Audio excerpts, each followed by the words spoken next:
Push the buttons. Push the buttons. You did it, Paul. I'm so proud of you, man. I don't know how many weeks in a row now we've done this. 25. 25. Oh my Yes. goodness, we're adults. We're real adults now in the home arcade podcast space. That's awesome. I was kind of amazed by that. It was October of last year that we started. Time flies. Time flies. And time flies. We're almost, I was just checking today, we're almost at 1,000 subscribers. We'll get there, and we love every single one of you. So thanks for tuning in. If this is your first time, Crazy. I'm Kevin. This is my co-host Paul. If you've never met us before, I work with Spreetail. We do the distribution for a lot of the home arcades that you guys are interested in. So that's my part. And then Paul, what do you do? Why are you on a show today? We're still trying to figure that out, but I've been in the community since about 2018. That was when the first Arcade1Up products hit the market. I spent a lot of time on Reddit making articles, sort of analysis, kind of meta analysis of what other people were doing in the space, and then, kind of build a following, but I had a lot of content out there for a number of years in that space, and then you and I kind of started doing our thing. Doing the thing. Well, before we turn everybody off, like the show, leave some comments. We got a really special guest on tonight, so looking forward to getting him introduced. But it'd be awesome if you guys could leave some comments. Maybe your favorite quote from our guest tonight. That'll be the challenge. Let's see if we can catch him saying something wild and off the chain. But I think, Paul, you probably saw on the interwebs the past couple days. I think there's some new product out, and everyone unanimously loves it, right? I've heard rumors. I don't know. I've heard rumors. I've been watching the shows and seeing the stuff, so looking forward to getting into it. You know how we do. We give you the real details, not just the kerfluffle. So who we got in the chat today, Paul? Who's already logged in and saying hi? A lot of folks. I appreciate you guys being here, especially since our big reveal was already revealed. But, That's okay. Yeah. They're doing the Lord's work, Paul. That's right. We're promoting the promotion. That's right. Thank you. We've got the very first one. Quarter Deck Arcade is here. You are first, sir. He's looking forward to doing a tapper reskin. Ooh. We will talk about why isn't there a tapper? It's included on the game list, so why doesn't one exist? I chatted with somebody who knows something about that, so we'll get into it. Biggie D is here as always. Good to see you, Biggie D. Triumph or dies. He's disappointed already. Well, we'll see what we can do, but but consistency, okay? Like let's at least give 1 star for consistency. That's right.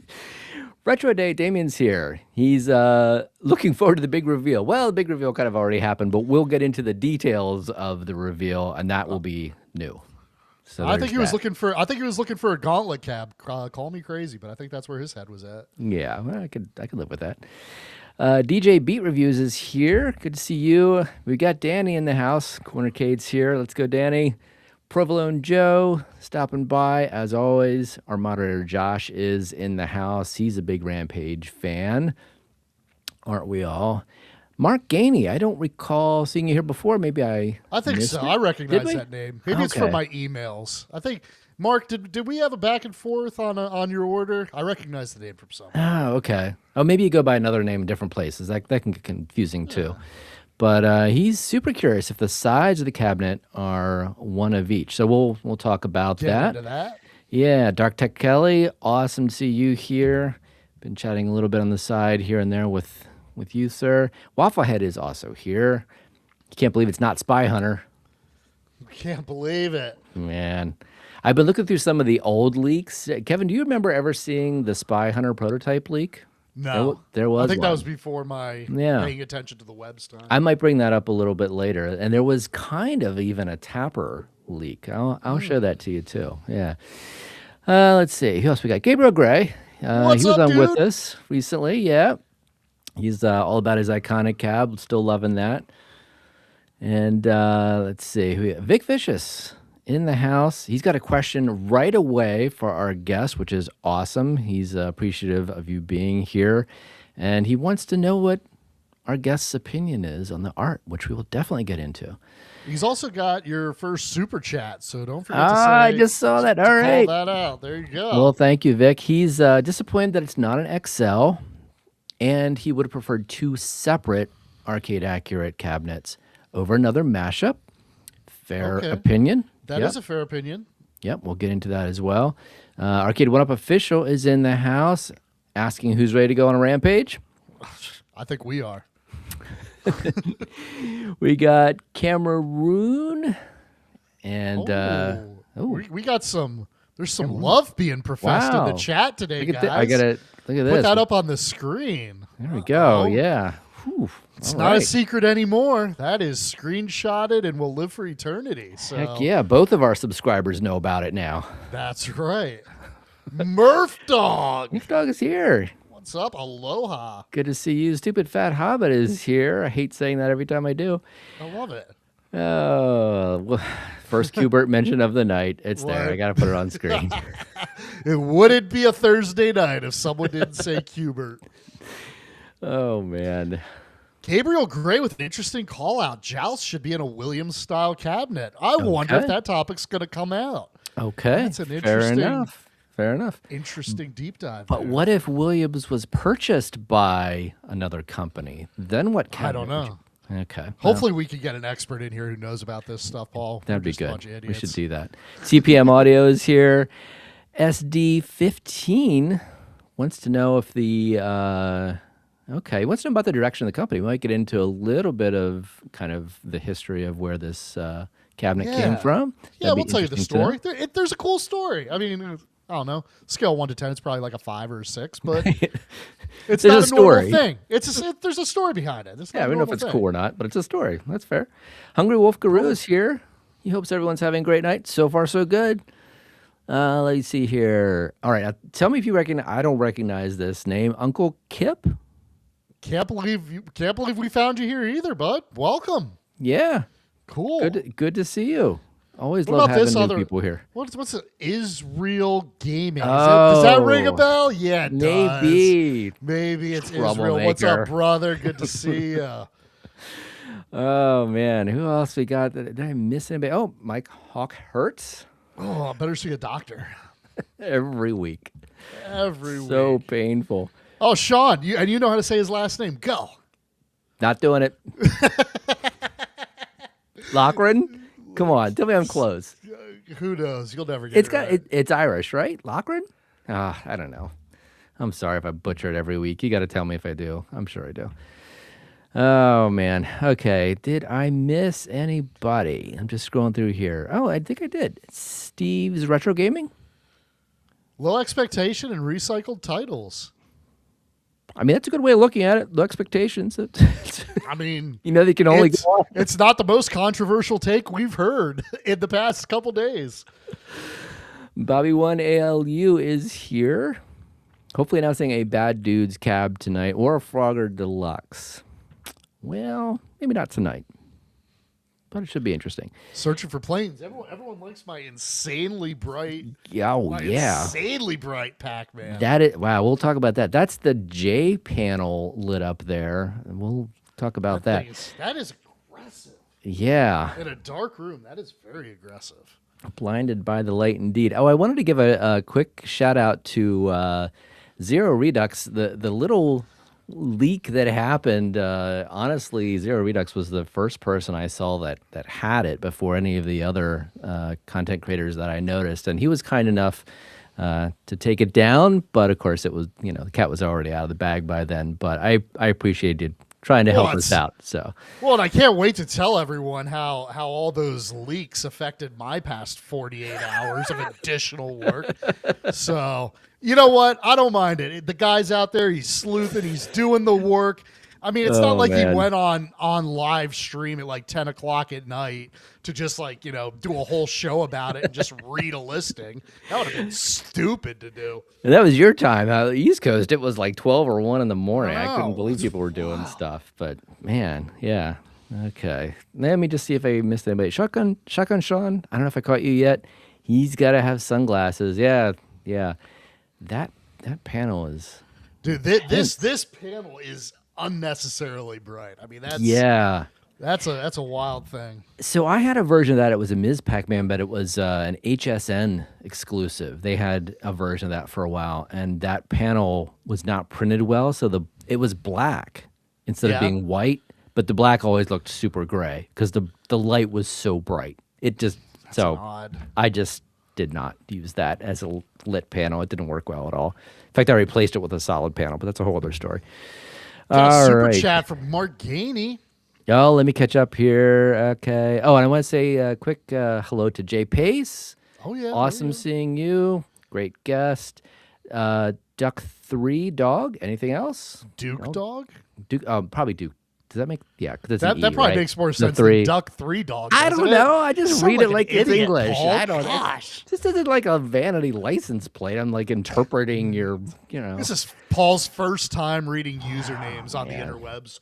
Yeah, might as well be. I'm old. What do you want? Mike of all trades. Yeah. Oh, Bill's here. Bill, good to see you. We're working on getting Bill on the show. I keep letting the poor guy down, but we're working on it. It's going to happen soon. I feel it. Mark, my goodness. Thank you, man. Not always interested in every announcement, but always interested in the show. Wow. That means a lot. Seriously. Yeah. That's awesome. Appreciate the work and making a landing spot for me on Thursday nights. Gauntlet Deluxe or XL would be awesome. That would be a cool one. I think you are not alone in those thoughts. Thank you for the super chat, Mark. Really appreciate you being here and supporting us, and tend to agree with those thoughts. Let's see. Speaking of always supporting us, B. Kirby's in the house. Good to see you, Bill. The Godfather. The Godfather of the arcades. He's all over the place. He is. Horizon Dream? Did I get that right? Orion's Dream? Oh, thank you. Orion's Dream. I can't do this. This is why you got to do this part of the show, Kevin. I read it like it's English. Not. Yeah. It's like a Rubik's, it's a puzzle I'm trying to do in real time, like figuring out somebody's name. Drunk. All right. I probably should be. Prince Vinny, hi everyone. Mystery Encoder's here. Good to see you. This is another pillar of the community. And I think I'm just about, oh my gosh, I still haven't caught up. Console Fanboy is here. He's so happy we finally got the MKXL. Oh. No, I guess not quite. It's kind of like that. I mean, it's got like some of the same games. It's just smaller with different artwork on the outside. So it's like 40% of what you wanted, sir. Oh man, I did catch his short. I wanted to send him a hug across the internet. Like he's Console Fanboy is really upset that we're not announcing a Mortal Kombat XL tonight. So I mean, I hear you, brother. I hear you.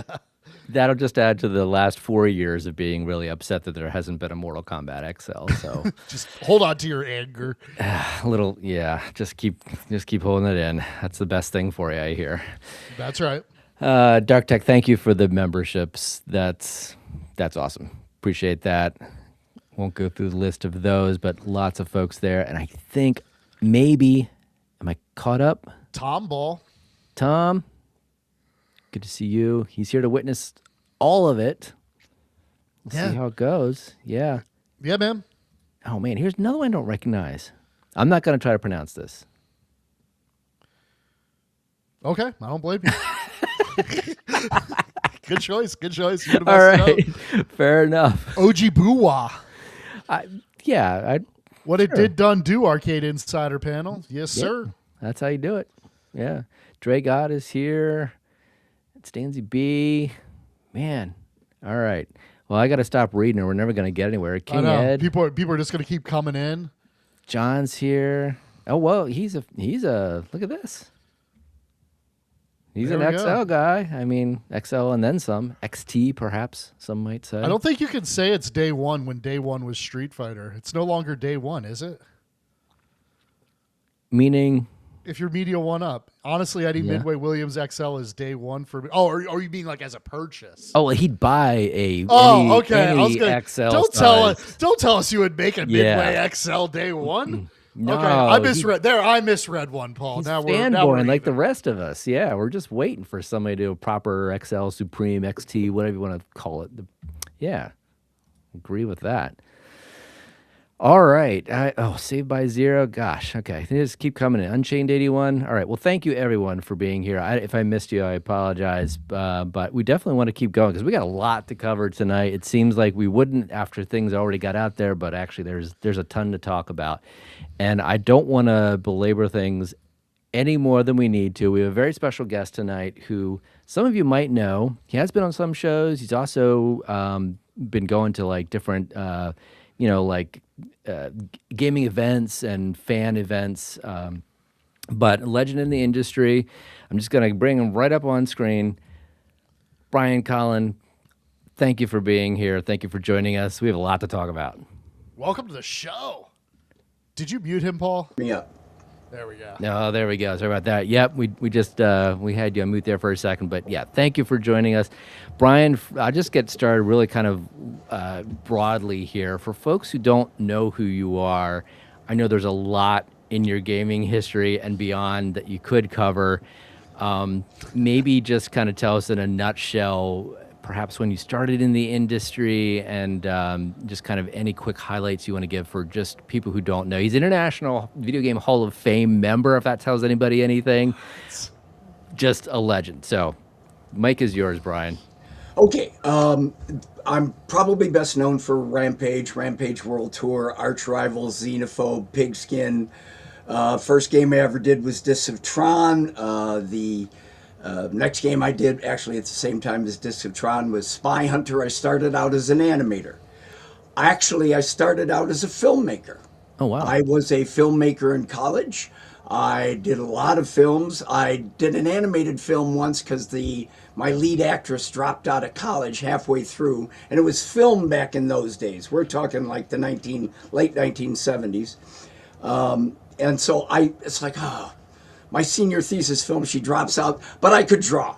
So I did an animated film that won half dozen international awards. And wow. I started a little ad agency as I got out of school, and I was working for beer and pretzels. And I saw an ad for the Bally Midway Company wanting an animator. And I'm thinking, okay, why would a pinball company need an animator? I go, no, Brian, we've seen your film. We love it. We want you to do animation for video games. What? Pac-Man? Really? You actually want to hire someone to do this? I didn't, but I kept a nice face on, and I said, I'd love to do that, but I've got my own ad agency, and I make $300 a month. And George Gomez, who was a mechanical engineer at Bally Midway at the time, is like, I think we can probably do better than that. Wow. I got offered the job. I was kind of bummed, honestly. I turned to my friends who were standing around me when I got the call, and I said, that's it. Childhood's over, man. I got a real job. And I choked up. Man, was I wrong. Wow. Childhood has never been over, and it's never been anything like a real job. So that is how I fell bass backwards into this industry in 1982. Wow. I thought I was going to hate it. Within days, I fell in love. The first game they had me work on, I did all the animation for Discs of Tron, the sequel, that big environmental 3D effect. Walk-in, it was a sit-down cabinet that you had to stand up in. If you've never seen it, it was unbelievable. And unlike film, where I'm drawing for nights and then sending the film away and getting it back and seeing your mistakes and starting all over again, I'm creating something in the morning and I'm playing it in the afternoon. That's how wild it was. So it was the best thing that could have ever happened to me. That's crazy. You know, it's proof when you're in school and the guidance counselor's like, all right, it's time, Billy, to go figure out what you're gonna do in the world. And like we're all kids, we're all grown up dudes now, but we're still 15 at heart. It's like, what do you want to do? I just want to do video games, man, or whatever else. But how cool is it that, I mean, you didn't even know that was a job option. Like, I could go design. No, I mean, I could do artwork for video games. Like, when I grew up, sure. I mean, the only video games I'd really seen was the Magnafox Odyssey on my TV, black and white TV, and you had to put a green screen up on it to make Pong look like tennis. You had to put a piece of acetate on your TV to get any color. So I was not a video game guy coming into this industry, but right away, everything I did was a creative challenge, and it was just, I mean, it was fantastic. And back then, It wasn't like today. No middle management. They left us alone. We were basically a bunch of kids. We weren't even in the main building. We were in a little trailer off to one side. And every day we look at each other and go, can we do this?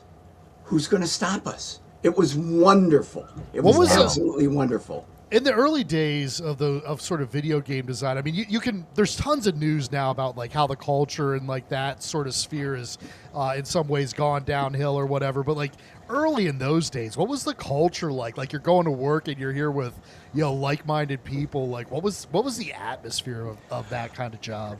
I was lucky as an animator. So there might be 7 or 8 programmers. All of them are working on a different game. Everyone was different. There are guys who are like, I'm just doing what I'm told and I'm getting paid for it. There were guys that like, okay, let's try this. No, that didn't work. Let's try this. No, that didn't work. Let's try this. No, that didn't work. I didn't want to do anything that wasn't going to be produced. So I gravitated towards, let's figure this out first. Let's not just do stuff and then see if it works. Let's think about it. So I kind of became a game designer out of self-defense. Oh. The guy who did Discs of Tron was very much a designer and he knew exactly what he wanted. So that was great. But then in terms of some gameplay things, I'm like, wait a minute, you just can't have the guy walk over here and fall off suddenly. Let's add a little animation of before he falls off. And those little bits of details made the game better. Everybody on the floor, especially at early Bally Midway, everybody pulled for everybody else. I've worked for other places where management deliberately divided their teams and sent them against each other. In those early days, everybody pulled for everyone else. Everyone gave their thoughts, wandered to the next cubicle. Hey, why don't you do this? Why? Oh, I like this. No, I don't like this. It was it was the Wild West. It really was the Wild West in those days. It was I'm curious, with that kind of input, what was the first game that you felt like you could kind of rightly say, this is my game, that you felt ownership of? I did. If you want the first, not the best, but if you want the first, there was a game failing out on test. I'd only been there a couple of months. I was working on Discs of Tron. I was working on Spy Hunter. I'd only been there a short while, and there was a game out there bombing on test. And I looked at it, and I said to Sharon, the animator that trained me, she was the one that put the bow on Ms. Pac-Man. I said, it looks like Galaga. It looks like space. It looks like every space game out there. So I did a little character, a little green alien with big ears sitting in a little red spaceship. And I said, why don't you make it look different? Management saw it, said, reskin the game. I'd only been there a couple of months. I reskinned the whole game. It went out on test, made a ton of money this time around. Cosmic Cruiser is what I called the character. Management loved him so much, they said, let's put him in this game that's being worked on out of house, which actually came out first, called Wacko. So people know Cosmic Cruiser from Wacko, but it was actually my character from Cosmic Cruiser. And they actually said to me, he's going to be the next Pac-Man. Their marketing department thought it was going to be it didn't do that well, but it got out there. So that was the first game where I felt like I created this. Even though I didn't do anything with the game design, that was somebody else's design, I just reskinned it. Then a couple of years later, how much of this do you want to hear? But a couple of years later, they're showing Nolan Bush. I did a game called Demo Derby. I worked on the animation. I did a game called Sarge with a programmer on Demo Derby named Jeff Nauman. He wanted to do a tank game. I wanted to do something that involved letting the player control multiple characters so you could run from the tank to the helicopter. And after that one, I came up with a game that was a Dungeons and Dragons themed game. They said, let's do it. They let me, design the game, found me a programmer to work on it. They're showing Nolan Bushnell, the father of video games, through the offices. And I should point out, they never called anyone a designer. You're an animator, you're a programmer, you're a sound guy, you're a mechanical engineer. They're showing Nolan Bushnell through the offices. They come up to my game. I'm standing next to my game. They're like, and this is our newest game, Zwackery. And this is the designer, Brian Colin. I about crapped my pants. And then I ran out the next day and changed my business cards. So that's the first game where I was a game designer, artist, animator. Well, if that Wow. term wasn't used, is it possible that you can claim to be the first game designer? No, I can't. I Oh, can't man, say it. I wanted you to break the news here. That would have been awesome. Like I said, other companies were calling across the town. There was Williams, our biggest competitor. They were calling guys designers early on, and I think that's why Bally never really did it officially, because every time I've been told that every time someone got called a designer, they would quit and then come back for more money. So, and again, that's just a story, and I'm just an old guy who forgets a lot of crap anyway. But so I think that's why Bally didn't do it, Bally Midway. But they did call me a designer after that, and it was after that that the package all came together, and that's the one we're here to talk about. Yeah. Absolutely. Well, and I want you mentioned Jeff's name too. We're going to circle back to that in a few Yes. minutes because I know you're doing a lot more with him in the future. But yeah, so obviously, I mean, most people know by now there is a new title coming out that Arcade1Up is doing with Rampage and Joust. Obviously, Rampage is the part that we have you here for. Right. I think I kind of want to. People know the game. Even my 11-year-old kids know Rampage. In fact, one of them the other night, I said we were going to have you on, and she's like, "Rampage is my favorite game." Oh, my son was equally stoked. There's an arcade we go to, and he plays Rampage every time we go there. So I was like, "Hey, buddy, like I'm interviewing the guy who designed Rampage." Yeah. He's like, "Oh my gosh, that's so cool!" You gotta know, at my age especially, how much I love that. I mean, 10 years ago, I was saying to a guy who runs Galloping Ghost Arcade in Chicago, it's like, yeah, your people know who, Rampage, but the rest of the world has forgot about it. He's like, Brian, you got to start going to trade. You got to start going to cons. And then after, 35 years of making this, I made this, Rampage in 85, released in 86.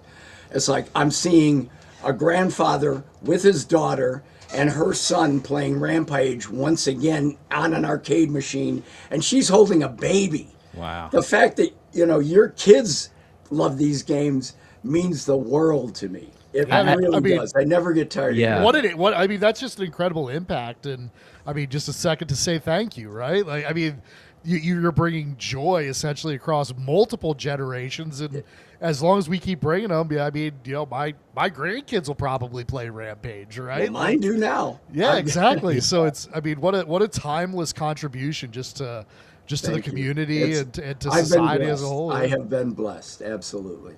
It is funny to me that even with a lineup of games behind me, with machines that play multiple games, that an 11-year-old girl, in my case, would gravitate toward that game with monsters destroying cities. Like, there was just, I think there's something so primal about that. It's just a fun game. It takes no thought. You don't have to be, am I good at this game? Am I not? I don't know. I smashed a helicopter. It's awesome. That is by design. Right. Like I said, I was an old guy coming into this industry. Well, older. I didn't come in playing video games. My idea of fun was army men in a sandbox. You build a little sand castle. You stomp on them. Okay, that was it. And then I'm working on games like Discs of Tron, which were incredibly, they get harder and harder and harder, and you got to be skilled. And Spy Hunter, where I think I first realized this is what it means to be in the zone. I get out of the weapons van and I'm all loaded and I'm going to live forever, and then bam! Yes. So I was not a skillful player. So with Rampage from day one, this is going to be something that there's no wrong way to play.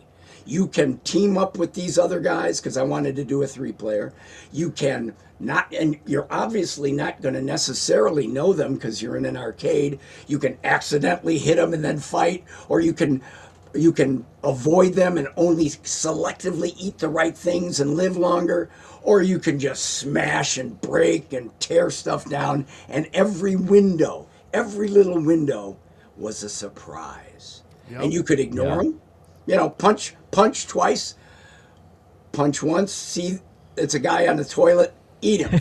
Punch us but if you know better, don't punch a second time or the water's gonna, the toilet water's gonna knock you off the building. Those little bits and pieces is what made it last for years in the arcade when other games, top selling games, would drop off after 3 months.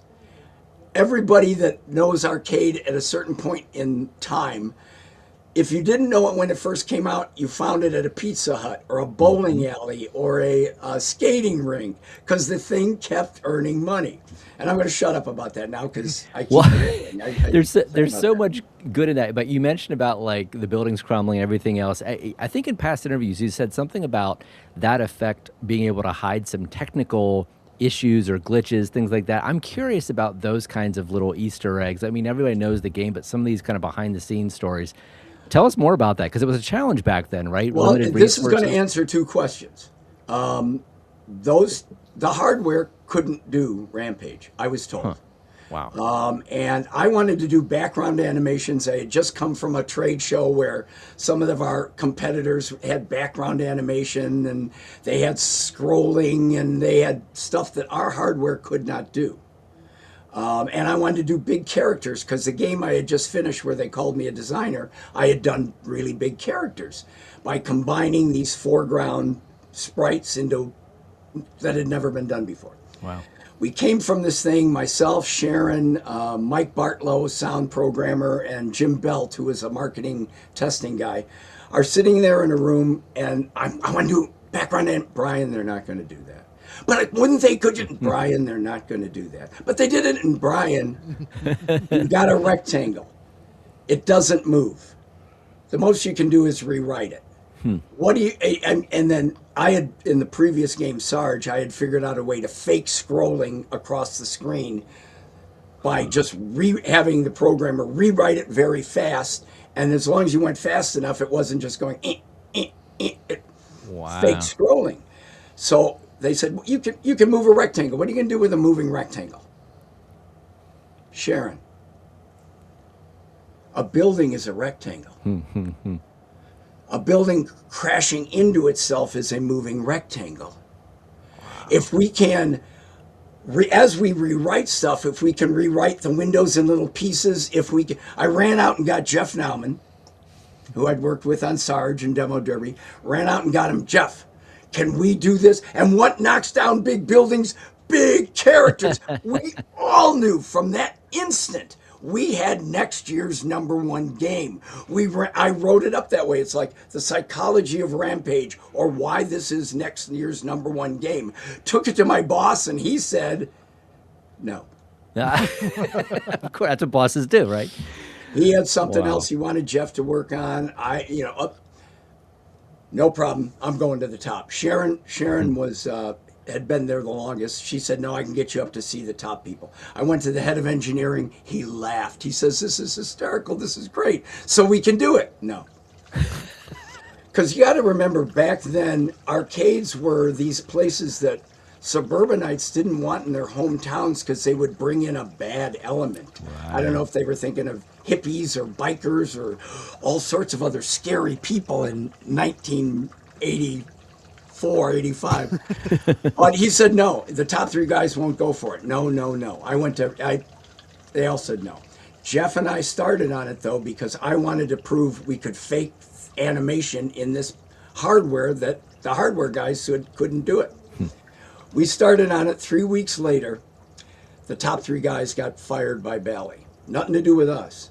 The new guy that was came in from a retail store called Montgomery Ward's. And he sent a memo around saying, don't worry, upper management changed. Everybody's job is safe. I'm starting on Monday. I've got an open door policy. You can guess who was sitting outside his door on his very first day with his back up against the door. He laughed. He let me in. I was the first meeting he took. He loved it. he said okay, and everything past that, that's when it happened. And, the rest is history, as they say. If it hadn't been for him, it wouldn't have got done. We had to fight to get it done.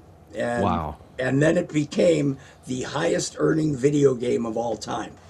7-Eleven was having them taken out of their store, their little 7-Eleven stores, because the crowds of kids were blocking patrons from coming in. I mean, that was good press, man. Those vagrant video gamers. Oh man! Wow. So, yeah. Well, I'm really. Rampage is my baby.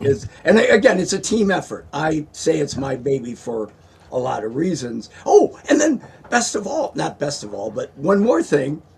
Sorry, I got to share all this stuff. Like I said, the pinball department always did the art for all marquees and bezels and control panels.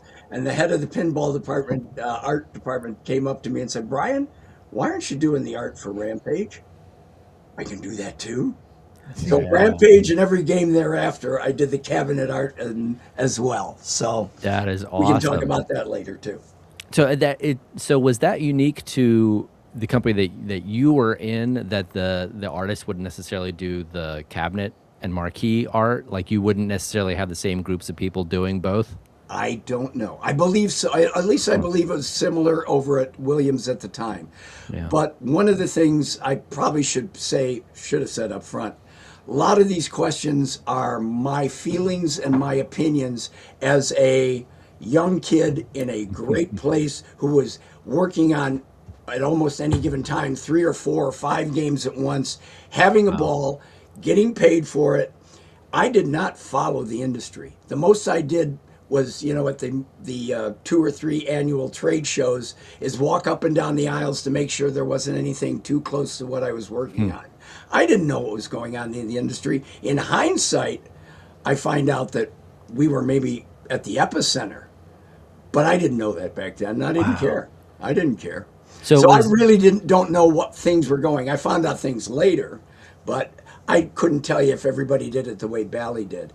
Bally Midway, when we did finally get into the main building, we had a code for our floor that no one else, we couldn't go to the pinball floor. They couldn't come to our floor. Every floor was like beep, beep, beep, beep, beep. It was a strange kind of place to me anyway at that time. So I don't know if everybody did that. So you weren't sharing resources within the company. You were just isolated to who was on your floor or in your section. Wow, that's wild. And your main competitor was essentially across the street, right? Williams was... Yeah, well, they were downtown Chicago. We were like in a suburb about 45 minutes away. Okay. But that's who you considered your main competitor back then? Yeah, well, that was what... Again, I fell into this later than the initial development team, not too much later. They had done Tron. Bally had started its in-house team. The in-house team did Tron. And then while they were doing discs of Tron, which was originally supposed to be in Tron, but the programmer was a perfectionist, and he's like, "I'm not dumbing this down for anything." So Tron was their next game out of the development team, and then Spy Hunter was after that. So I got all my opinions from my coworkers who are like, "Oh yeah, no, Marvin Glass does games for us, and this company does this, and Williams the bad guy. That's the guy across town." And so. Well, I'll interrupt my own train of thought with this super chat. Crane Live on YouTube is wanting to know: are there any good Pigskin or Blasted stories? I have a feeling you might have a few. Yes, absolutely. Blasted. Well, I'm amazed you even know Blasted. That's not one of the top things that I'm known for. Blasted was. So I'll touch on that first. Blasted was originally, we were asked to do a game in 3 months for an international show, and we came up with a game called International Team Laser, which was sent over to a show in London and bombed. So we reworked it into as whoever asked about Blasted knows, I'm shooting at the guys across the street, and it became Blasted, which was just 90% about all these different apartment windows, and you're shooting at them, and it was mainly you against robots playing laser tag with that robots had little, spots on their head. But it was all about the ridiculous. You could shoot fish bowls, and you could shoot food on the stove, and you could shoot out the lights. It was basically shooting the crap out of everything. I mean, and with ridiculous results and ridiculous sound effects. I'm amazed Blasted. But the interesting story about Blasted was it was a simple joystick. Up, down, left, right. Okay? Target goes up, target goes down, you shoot, you shoot, you shoot. 2 weeks before the game came out at a trade show, the head of marketing got a deal on little laser guns. Yeah. And he said, we're going to put this in place of the joystick. Boom. And I said, you can't do that. Why?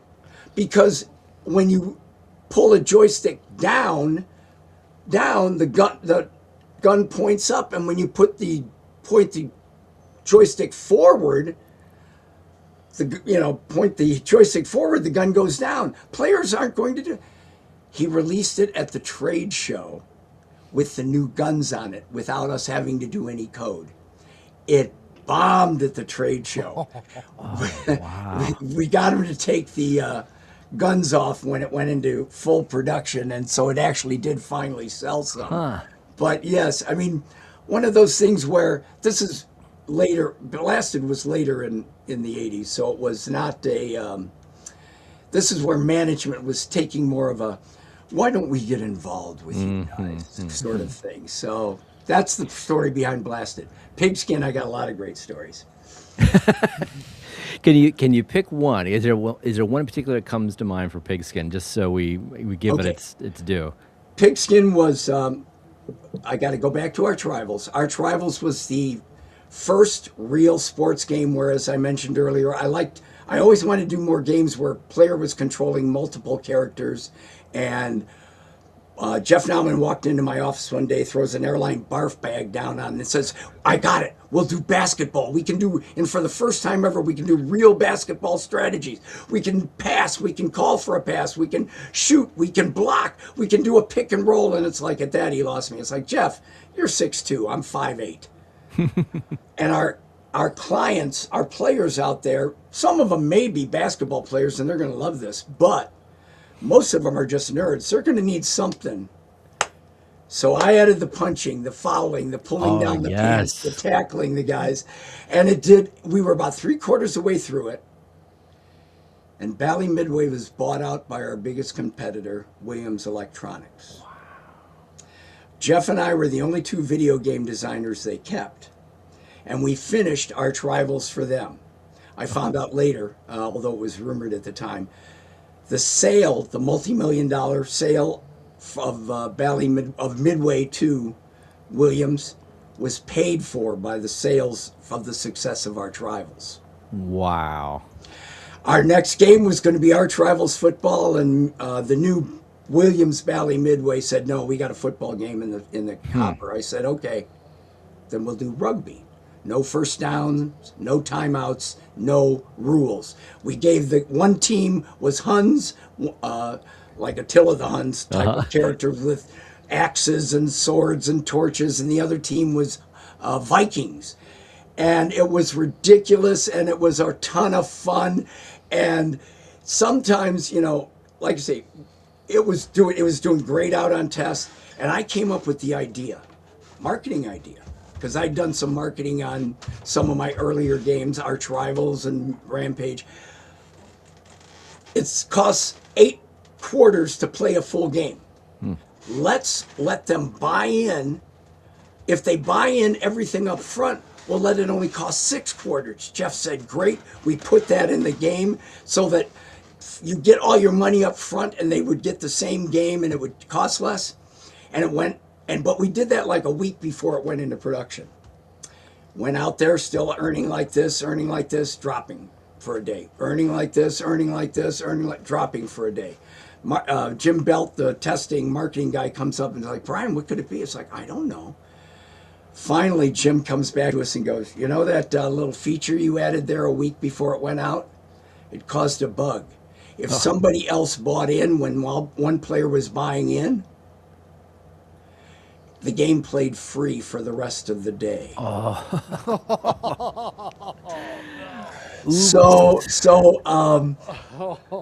We did a ROM fix. We sent it out to everybody that had already bought it, but that kind of last minute stupidity was one of the, and you learn from your mistakes. And yeah, I got to take blame for that one.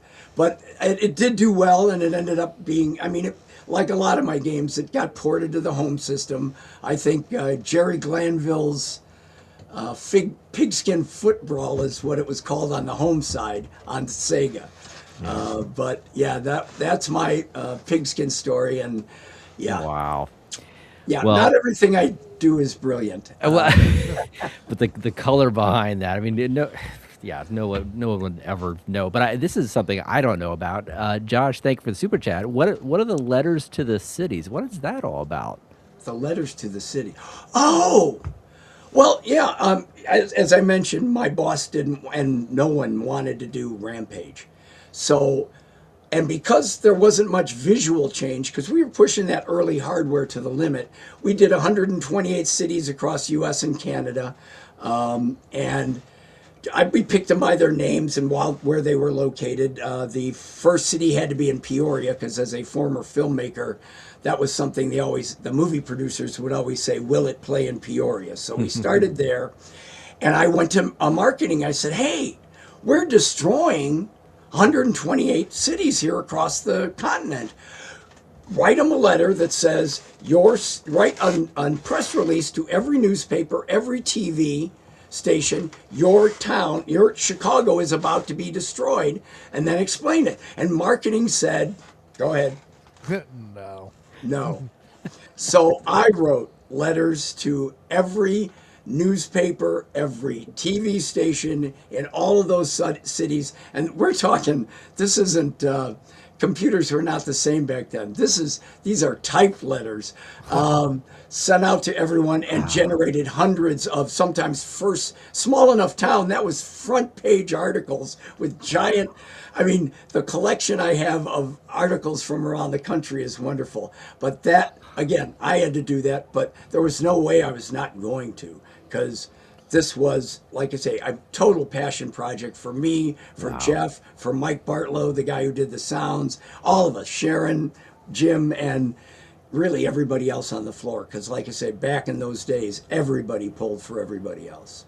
Well, things have clearly changed, but Yes. One of the things, obviously, that in your history that maybe kind of stayed the same was working with Jeff. I want to explore that a little bit, because I think you guys, correct me if I'm wrong, you formed an independent studio in '92-ish, Right. somewhere around there. We would just finish Pigskin. We were working on another game for the new. Now they were just calling themselves Midway. Okay. They were just using the Midway games, but for me it was still Williams. And the guys there were all great to us. But at that time, a producer from EA approached me, wanted me to come work for him, and I didn't. I love California, but I didn't want to live there. I had a nice acre in Illinois, wooded, and I knew I couldn't afford that in Silicon Valley. So we went back and forth for about 9 months, and finally the producer said, and the remote wasn't a thing. I said, we can work from here. No, we can't do that. Finally, after about 9 months, what if we just gave you the money to start your own company? Then we could work together. Wow. What? Okay. I talked to Jeff. He was in, and we went across the country. We left Williams Midway, under good terms. They were happy for us. In fact, they were used to designers, as I think I mentioned it earlier, leaving and coming back, for asking for more money. And one of the management guys is like, we'll see you in a few months, or, 6 months when you come back. It's like, we're not doing it for that. We're doing it, we wouldn't do that to you. So we went out to EA. We pitched them a game that, similar to arch rivals, Pigskin, a game in which the character controlled 5 different soldiers with 5 completely different weapons in a squad. It was a real-time strategy battle game called General Chaos, and they loved it. They loved it, and turned out the public loved it too, because I think it was a non-licensed title, so it wasn't something they bought from, it wasn't Batman or something like that. As an original non-licensed title, it was one of their most popular games in the year it was released. So that was General Chaos. That was 93, Sega Genesis, I think it came out for. Sounds right. I think 92 is when we formed our company, so 93. I think we did the game. And all of those games back then were anywhere between, around 9 months to 11 months is all they took, 3 or 4 guys. Wow. So it was just me, Jeff, and I think we had a second artist and a second programmer for a while. So there was 4 of us working on that, General Chaos. So and now that was our first game as Game Refuge. Wait a minute. Yeah. That's crazy. These games are getting made by teams of like 4 guys It's in under a year. Now it takes like to do a game. It's hundreds of people. It takes the better part of a decade. 3 different budgets, 1 bankruptcy, right. Some lawsuits in there for good measure. Yeah, wild.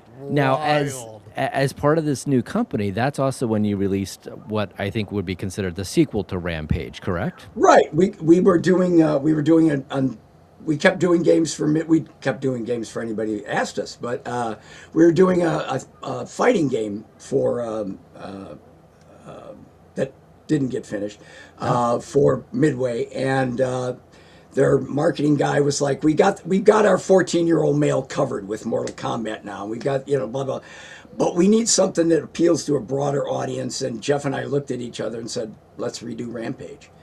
And the beauty of that was now we had hardware that we could do as much as we wanted. And by then I was I'd been reached out.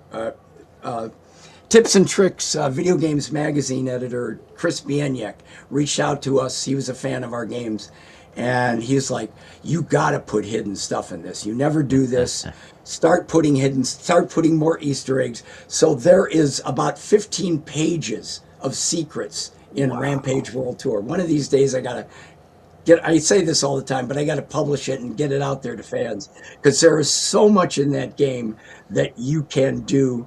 And it has an ending, because we got in big trouble with the original ending on the original Rampage after 768 levels, but that's another story. But Rampage World Tour, yes, we did that. And then if you look at the cabinet, it says Game Refuge on the side. Yes. And I mean, you could go to hell and eat Hitler in Rampage World Tour. You could go to Area 69 and find UFOs. We had the there's so much hidden stuff in there. And then at the end of the game, you're on the moon. Dr. Betty Veronica, who follows you through the whole game, trying to capture you or do whatever. She shrinks all the monsters down, and they're sitting. One's on her head and one's on the shoulder, and Lizzie slips off her shoulder and falls in her cleavage, which was apparently some of the home game versions decided to cut that part out. Oh, man. So, I mean, and that was risque at the time. That was serious risque. Oh, goodness. It's a whole lot more than the little naked players crawling off the little naked people crawling off the screen after the monsters turned back into humans. So we had a lot of fun with that one. And that was a team of about 16 people. I think I had 6 animators, and Jeff had about 5 or 6 programmers working on that at once. And that was a good sized team. Anything for me between 6 people, 16 people, that's the perfect number of people they have working on a game. Tell us about the, you referenced it there for a second, but tell us about the 768 level debacle. I mean, like the scandal of your age. This was the early days of video games. Endings weren't a big thing yet at that time, like in 1986. We did 768 levels, and to Jeff's credit, he made, and again, all these little surprises in the windows, everything else, there were never 2 levels exactly alike. Even though you visited each city like 8 different times, or whatever it was, 768 levels, all different. We knew nobody would ever get there, even though we introduced the kind of buy-in with the little naked people where if you got your quarter in before your guy got off the screen, you could keep your score and keep going. And because it was a 3-player game, other people could buy in. That was all brilliant. Made us a lot of money. We did not figure on the fact that it's in an arcade. If somebody starts playing at 10 in the morning and it's popular enough that people buy in all day, 10 o'clock at night, you can get to level 768. And all that happened at the end of 768 levels was the monsters turned to the player and went, "Arg." Oh, no. Once that started showing up in, and it didn't happen all the time, but once it started showing up, that spread through the, communities, and we got so much crap for that. Oh, and then it just started over on day one, right? Yeah, and then it just went. It just started all over again. So we made sure in Rampage World Tour, we gave them tons of secret places to go. We gave them a ton more that they could do with each other. They could kung fu fight each other now. And then, like I say, a big ending at the on the moon where they shrunk back into little people where we thought we would start the third one at. But that never happened. Why 768? Why that number? There were 128 cities times X times we did it, whatever. Oh, that wow. was. Okay. I'm not a math guy. It seemed that was too Jeff's department. He was a programmer. It seemed too specific to be completely random, but Yeah, wow. I wonder how many quarters that would take to go through all 768 levels. Well, if you were very careful on what you ate, you could do it on 1 quarter. No, you No. Couldn't even imagine. All right. Well, so, people want to get to the Rampage we're going to talk about tonight. But before we do that, I do want to give you a chance to talk about what you have going on right now, which is, among other things, a sequel to General Chaos. Can you tell us a little bit about that? I'm going to bring probably a little graphic up on screen a while, but maybe you could just kind of tell us where that is. I think you're getting close, right? We're about 75% done. About 10 years ago, I decided I always wanted to redo General Chaos. It was a D-pad on a Sega Genesis. It was very popular, but it had it really hit with the players because it was a real-time strategy, but unlike a turn-based real-time strategy game like a board game where you're setting up for hours and you're playing for hours to get to that one big battle at the end.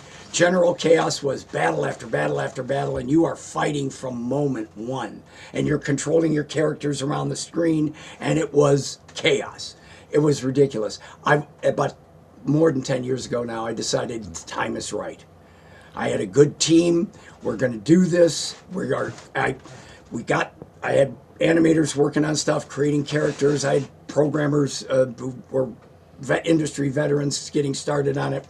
I launched a crowdfunder, and the next week my social media guy, by now we were big enough that I had a social media guy, because I don't do social media, I don't get it, I started booking me on multi-city tour to do podcasts. I'm going out to meet Kumal and Emily on the Indoor Kids for my going out to LA for my very first podcast ever. Wow. And I'm getting on the plane and I get a phone call. It's my doctor. I have cancer. Oh my gosh. Wow. So I didn't tell Kumal. I didn't say anything about it on the show. But yeah, as you might expect, the next few months were, a mess. Wow. I didn't do any more promotion for it. The crowdfunder didn't do anything. And around that same time, one of our biggest clients decided, this would be a good time to take my business to India. So it was a mess. I'm okay. I am good. But it was a mess for the company. It was a mess for me. And a few years later, I decide, okay. And the fans went crazy. Everybody that found out about it found out after the Kickstarter failed. Why can't we do this? Okay. I said, all right, the time is right now. We're back together. The company's in a good place. We're going, it's a smaller company now, but we're going to start this. I made the announcement the week before the pandemic COVID. Oh was my announced. word! Gosh. Wow, the universe is telling you something. This is crazy. Well, I figured God was telling me, it's like, you're thinking too much of yourself. I got to smack you down a little. I don't know what it was. So this time around, we didn't make the announcement. We just started on it. So it's a small team. We've been working remotely on it for a while now. It looks fantastic. It's going great, but it is remote. And like, as you may not be able to tell, I'm in my basement. You know, I can have one guy over here at a time. Otherwise, we're all working remotely all the time. And I am semi-retired now. So basically, this has been self-funded. But I'm living on Social Security checks now. So the time is now right for us to do another crowdfunder, which we'll be launching here any day now. You can see this on Steam. You can look on Steam. You can wish list it. You can go to the Kickstarter pre-launch page. We're doing the Kickstarter just to bring everybody into the one office every day, full-time, part-time guys, so we can get this done right. Because you really need that, that daily back and forth, that serendipity. That's, what do you think of this? I think that sucks. Okay, what are we going to do? You need that every day to finish the game. So we're about 75% done.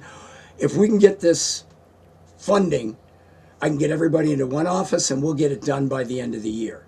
As opposed to, I'd like to get it done before my grandchildren grow up. And at the rate we're going, it's going to take that long. But if we can get everybody into one office, I can get this out there to Chaos fans. And there is so much more in this. There's as much more in this compared to the original as there is in Rampage World Tour compared to the original. Wow. So we're having a ball with it. And we've got new characters, multiple weapons. We've got NPCs, we've got expendables, we've got new squads, we've got much cooler controls right now. There's so much more you can do with this one. I can't wait till everybody sees it. I love. Yeah, I saw it on Steam the other day. Is the Kickstarter, is that live? It is not live yet. Okay. I'm hoping next week, but I've been saying that for weeks now.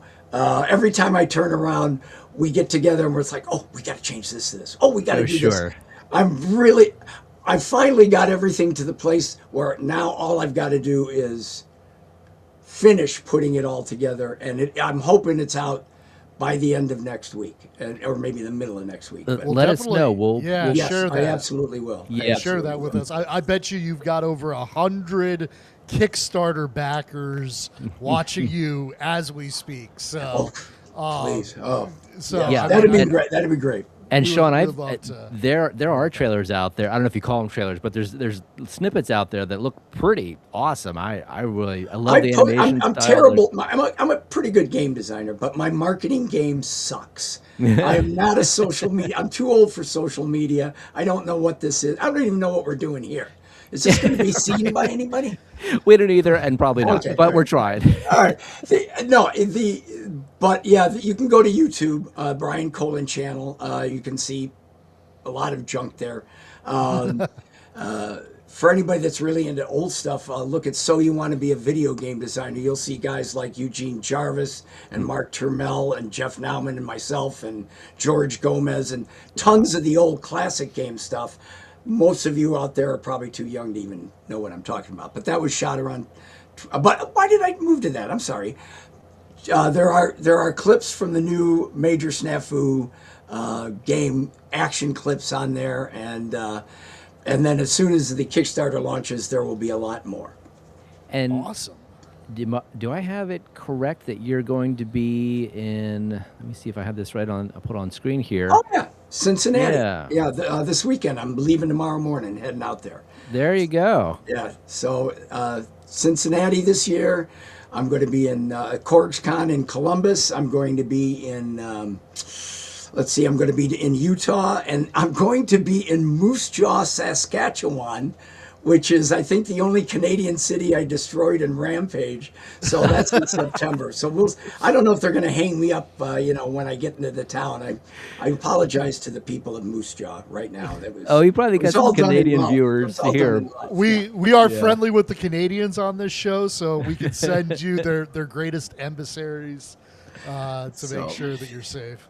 Well, and I know, I think you said you're actually getting up pretty early tomorrow to Yeah. leave for this. So I don't want to, I mean, this has been fantastic. In fact, Unchained 81 says the best industry interview since Eugene Jarvis a few years ago. So we Wow. greatly appreciate your just tiny, tiny. I mean, I could keep you for hours. So I've got I just, 90 games under my belt. oh my So gosh. yeah, It's, we could do this for days. You don't want to though. you Believe guys me. should check We could out just his, have a rotating segment. Just yeah. what's Brian doing today?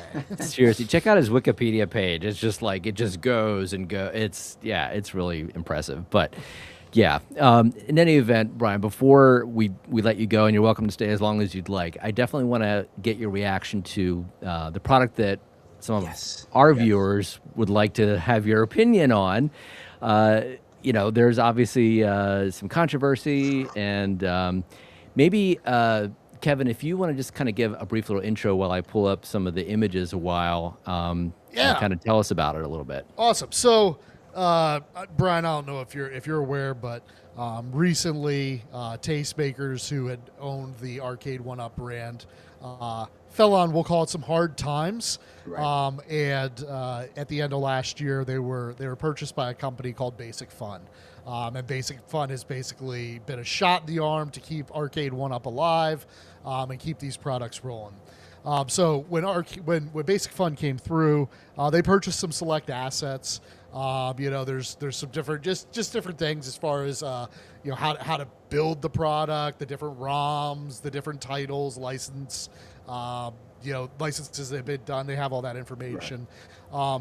But in the acquisition of this now deceased company, it was kind of like you know the TV shows where like they go to like a storage locker, you know, and everyone stands outside and bids on the storage locker, and then they bust the lock off. It's like, hey, what did you just get, right?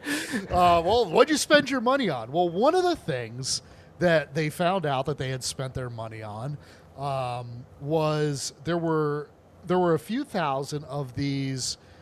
It's a Joust Rampage sort of mashup cab that had already been made. They've been sitting in China, just never had been shipped out of China.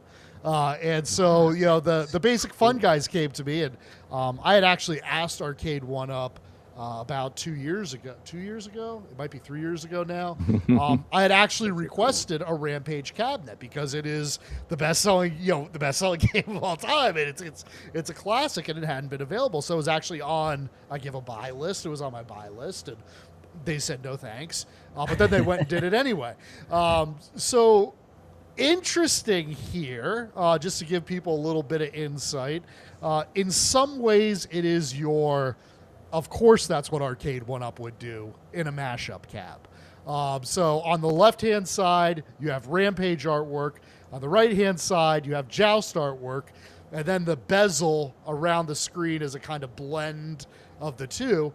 Now, what you are able to do is you're able to switch out the lit marquee, and you're able to swap out the control deck so it can favor Rampage or favor Joust, so that when it's actually slid in, so like right here is the actual unit, when it's slid in, you know, do you want a Rampage cabinet or do you want a Joust cabinet, essentially?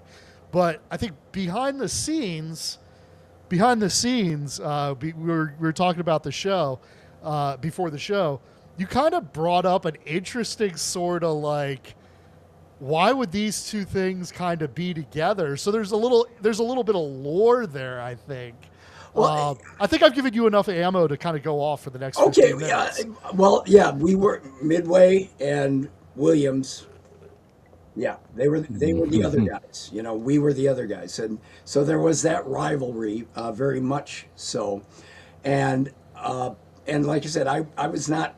I'm new to it. I came in. These are the opinions of, you know, the other people that I'm learning from as I got into this industry. And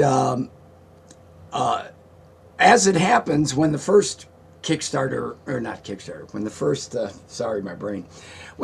Arcade1Ups came out, Joust was on the little Rampage. It was released with all the Rampage, with my art as the the marquee, my art around the bezel, and a mock-up of my art down it for the control panel. So I love that. You know, hey, cool. And the fact that Joust was the next name down on the front of the thing, I love that. Because even though we were mortal enemies back then in terms of, company to company, I loved to play Joust. Joust was one of the first games that I thought, this is an excellent game. This is just very different than anything else. So I loved it. And I loved the fact that Joust was one of the things they bundled it with Rampage with. Now, of course, I like the fact that they used all my art more. Yeah, it's beautiful art. It's just, so you don't necessarily hate it. There's kind of a story. No. Yeah, the fact, and in fact, when you showed the two, we were talking about before the show, and you were saying, okay, it's got Joust on one side and Rampage on the other. The original Rampage cabinet, the production cabinet, did not use. I'd done side art as well, but to save money, they just put the green lines that were on the Bally Midway cabinets at that time. So it never. Yeah, there it is. That was the original. That's my header, my bezel, my control panel, but that's all they had on the side. So when you were saying they did it both sides, I like the fact that they, even though it's not my art, I like the fact that the Joust looks gorgeous on its side and that it looks like Rampage on the other side, even though it's not my art. It's a beautiful cab it's gorgeous. I like it. From a kind of collector standpoint. I had to shut it off because it's so damn bright. But I have one of the first Arcade1Up cabinets. So this was affectionately called, one of the Peasantcades. It's on the riser. Only came with 8 games on it, Pac-Man. But it was kind of interesting because I put them next to each other because it's almost like to get to travel in that time of like, this is where Arcade1Up started with Tastemakers. This is one of the first things they did. And here's the very last thing that they did. Now, I have a question for you. I only became aware of Arcade1Ups. Did they start coming out when the movie came out? Was that coincidence or was that tied? Well, offhand? I mean, I think the first consumer available Arcade1Up product was late 2018. I think the Rampage movie, which I know you have a little kind of Easter egg tie-in with that, maybe a story related to The Rock there at some point, but I don't know. When did the Rampage movie come out? The movie came out in June of 18, June or July of 2018. So yeah, they timed it. I think they timed it with the release of the movie because obviously, I flipped out because, it's only been 30 years since I did the game, but, the fact that they reached out to me, I got to be an extra, they shot a cameo, I got to go down during the last week of filming and meet everybody. The Rock was He's nicer. Everybody says he's a nice guy. He's nicer than everybody says he is. Wow. They were all so cool to me. I felt like a 5-year-old kid at Christmas time at the North Pole. It was wonderful. The slight downside was I'm sitting at the premiere with my wife, and that was nice to go to in LA. And I had friends that had seen my cameo in test screenings, and I'm sitting there with my wife going, okay, here it comes. At the after party, the first thing the producer says when I walk in the door is, yeah, sorry, your cameo, Warner came in 3 weeks ago and your cameo ended up on the cutting room floor. But so I've never actually got to see the cameo. I've got video of me shooting it, running away from the Sears Tower, falling, imagining that the Sears Tower is falling on me. But I've never actually got to see the cameo. But other than that, they were great. Typical execs coming in and ruining everything, Paul. I tell you, wait. What a great Easter egg that would have been for that movie. But, I'm in there, but you got to look. I'm like that big running in the background, Got to look real close. Man. Well, the short story on this, going back to that, is we've actually got them on the water right now. So if you haven't been on the internet for a couple days and you didn't know that these are about to be for sale, well, surprise! They're going to be for sale here. So I'm actually, whenever Arcade1Up official decides to do it, we are actually going to be launching a pre-order tonight for these Rampage cabs. All right. We're putting them at a good price. They're going to be at $450. $450 is a pre-order price.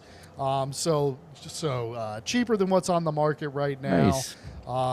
When they actually land, when they go on sale, they're going to be closer to $530, $550, because we'll have all the tariffs and whatnot that we got to pay on them. So Right. that will raise the price. But for the pre-orders, we've always told you if you want to jump on a pre-order, we'll give you the best price that you're going to see on it. So whenever we get a chance here, I wonder if Arcade1Up, if you go to the Arcade1Up website right now, if our moderator wants to drop something in the chat here, you can actually see this right now, available for pre-order, and you'll have it in about 30 days.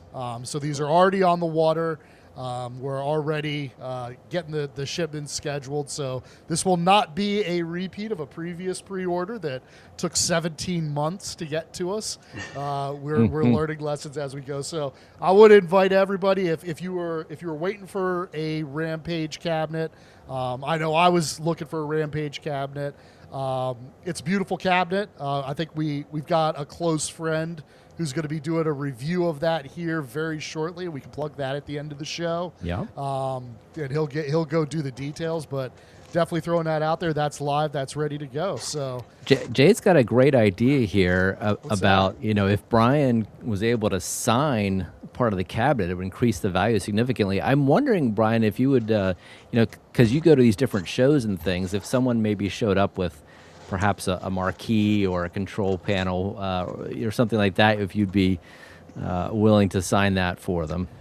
Unfortunately, I tell this to people before every show. I'm not a celebrity. I'm a video game designer. I'm lucky enough to get invited to these cons. Unfortunately, I do bring posters and memorabilia and stuff. I tell, unfortunately, autographs are free. So, if that's a deal breaker, bring your memorabilia to any show that I'm at. Bring your headers, bring your flyers if you've got them. Bring your carts. I'm happy to sign anything. It means the world to me that it means anything to you. I never charge for autographs. Photographs, unfortunately, are $500 a piece because I'm just so. Well, you have to value art. Yeah, that's I love it. That is art, exactly. But yeah, no, I'd be happy to sign. So once you've got one, and that is my marquee, that is my actual art, and that's what I love about people get down on the monitors because they're not the old CRTs. That is my pixel by pixel art in the game, and that means the world to me too, is they're not seeing a port of my game. They're seeing my art, my game, my marquee. So yeah, bring anything. I'll sign it. Bring the whole damn cabinet. I'll leave it in the booth for a while and kids can play it. I don't care. Well, you make a good point too, Brian, because I think some of the original ports back in the day, they couldn't fully run the game the way you had intended for it to be run, so it was a kind of dumbed down version, if you want to call it that. But now we're getting the full experience. So Rampage World Tour is pretty much 100% what Jeff and I created, and then the rest of the team. There, like I said, there was like 16 people did that one. Rampage, virtually all of the old Rampage stuff had to be done by someone else who was trying to copy us. That's why some of the Rampage players that remember it. I didn't know there was a third character. Where did this Ralph guy come from? Because they just couldn't do it on their home hardware. But before too long, the home stuff surpassed what we could do in the arcade. Oh, it's amazing. Well, and that actually is a good quick segue, because some people have asked, okay, so this particular interpretation of this cabinet is not a 3-player design, and limitations of the cabinet size and everything else. It is 2-player, and that led to a question of, well, in the original game, you would pick your player based on your joystick. So how do you get to play all 3 characters? There is a workaround. there is this menu option, so you get to choose. Okay, that's not ours. That is not yours, and that's absolutely right. But I wanted to kind of just illustrate how that was possible for a game that's limited to two controls, because I think it's a valid concern. You wouldn't want to have it so that Ralph was left out or Lizzie was left out. That'd be far worse, I think, than giving you the option in a menu. So that's something that was added. That's not original, but that is the workaround. Now I'll have to see this when it gets here, because I'm wondering if that eliminates the opening screen of the original game. Because anybody that remembers that opening screen, there was a little human version of George before he turned into George. There was a little human version of Lizzie before she turned into the giant lizard, and a little human version of Ralph. Yeah. I was George, my wife was Lizzie, and Ralph was the programmer, Jeff Nauman. Wow. Did not know that. Well, I mean, you'll still get to choose any one of the three. So I hope that was not taken out, but that is awesome. So that's really cool. I'm gonna have to go back. I have World Tour playing behind me. I got to go back now and just pull up the regular Rampage just so I can watch that. That's awesome. That is really interesting. So one of the call outs, so we're already getting, hey, does this have the BOE monitor? Because when Basic Fun launched the arcade classics, they used the TN monitor. There's a big kerfluffle with that. So very clearly, this was built by Tastemakers. It's got the BOE monitor. If you are familiar with sort of the final quality level that they were producing at that time, that is exactly what you would come to expect from this cabinet, right? Good. So no question there. It does have the BOE monitor. There is some fake news. Do not order this off the VM Innovations website because the only reason that is even popping up from time to time is just so that our inventory is able to feed to the Arcade1Up website. So I don't have inventory on hand. If you order it through my site right now, I'm going to cancel your order and you're not going to get it. Also, you would pay $100 more to buy it from my site. So save your money and go to arcade1up.com and place your order. I feel like a moderator could put that in the chat for us so people have that handy. Yeah. A link right to the listing. Right to the Arcade1Up website. But that actually really appreciate everyone leaking out that link. So for the background of why was there a leak? So like I just said, we're linking our inventory to Arcade1Up's website. And to do that, I have to turn on my feed first so that they can kind of get it ready. And then we, make sure everything's feeding through correct inventory levels, all that. So when someone goes on live, at 10 o'clock at night on a Tuesday and starts telling everyone that you can go to the VM Innovations website and go buy this, I literally have to jump out of my bed because Paul messages me and says, why is he telling everyone this is for sale right now? I have to jump out of my bed in my boxers, run down to the basement, pull up our inventory system, shut the whole thing down. Otherwise, there would have been a slew of orders for product that would have all been canceled because it hadn't actually landed. And then also that was that created an extra wrinkle in how we got to do everything. So thank you so much, guys, for adding the additional work by doing a leak. Really couldn't love you more than I do today. Zero, you're okay. You're okay. I'm going to divert all my anger to somebody else who won't be named the rest of the night. Zero Redux, you were a gentleman. I asked once, and you didn't even question. You pulled it down and said, sure. And that was awesome. Well, but Corner Cage, shut up. Zero, that was really cool to take it down. I got a message.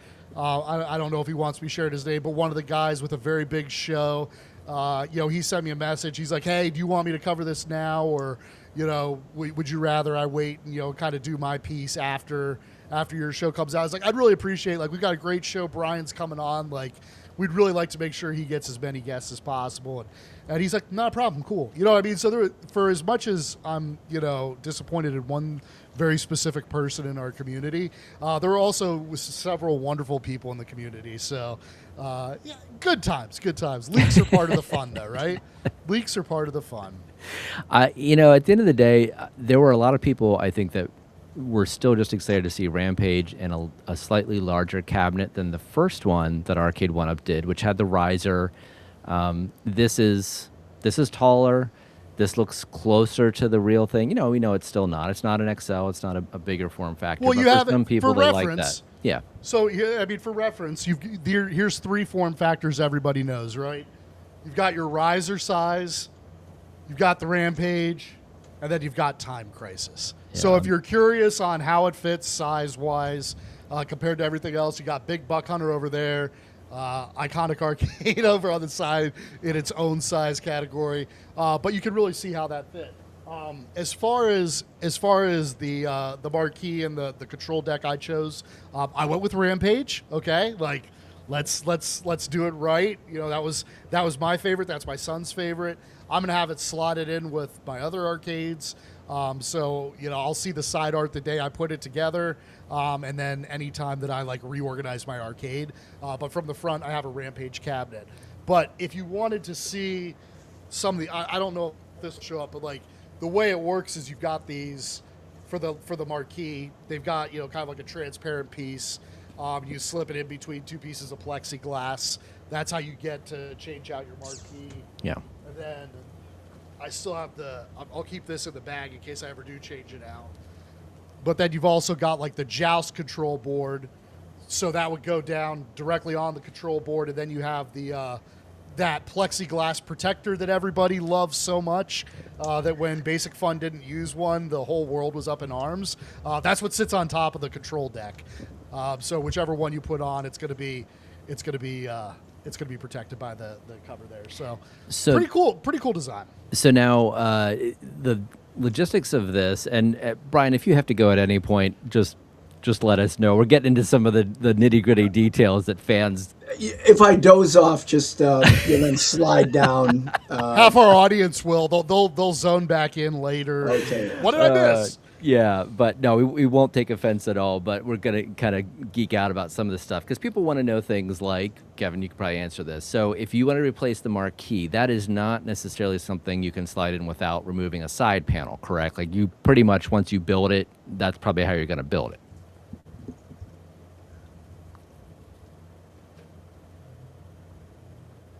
What? What? How does that work? So it's got a plastic strip. Let me see. It's kind of got a plastic strip over the top. 2 pieces of plexiglass. Reverse printed on the back. I did not know that. Look at that. Who would want to change out that art? Yeah. Sorry, Exactly. Come on.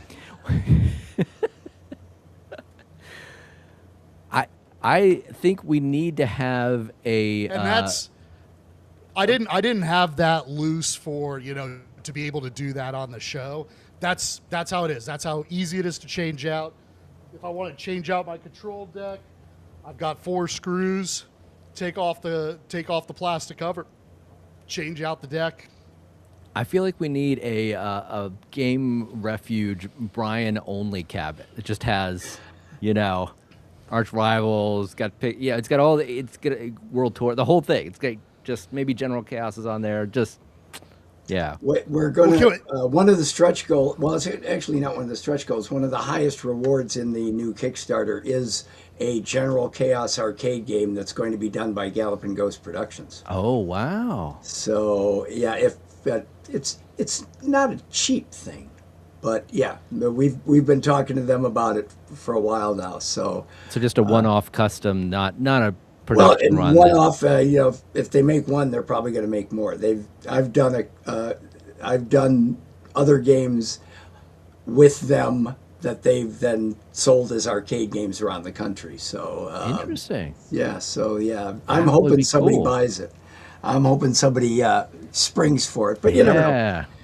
Maybe a pure arcade lover we'll say, okay, we got to get a version of this. But I would love that. A major snafu cabinet. That's what we need. Yes, I would buy just for the name alone.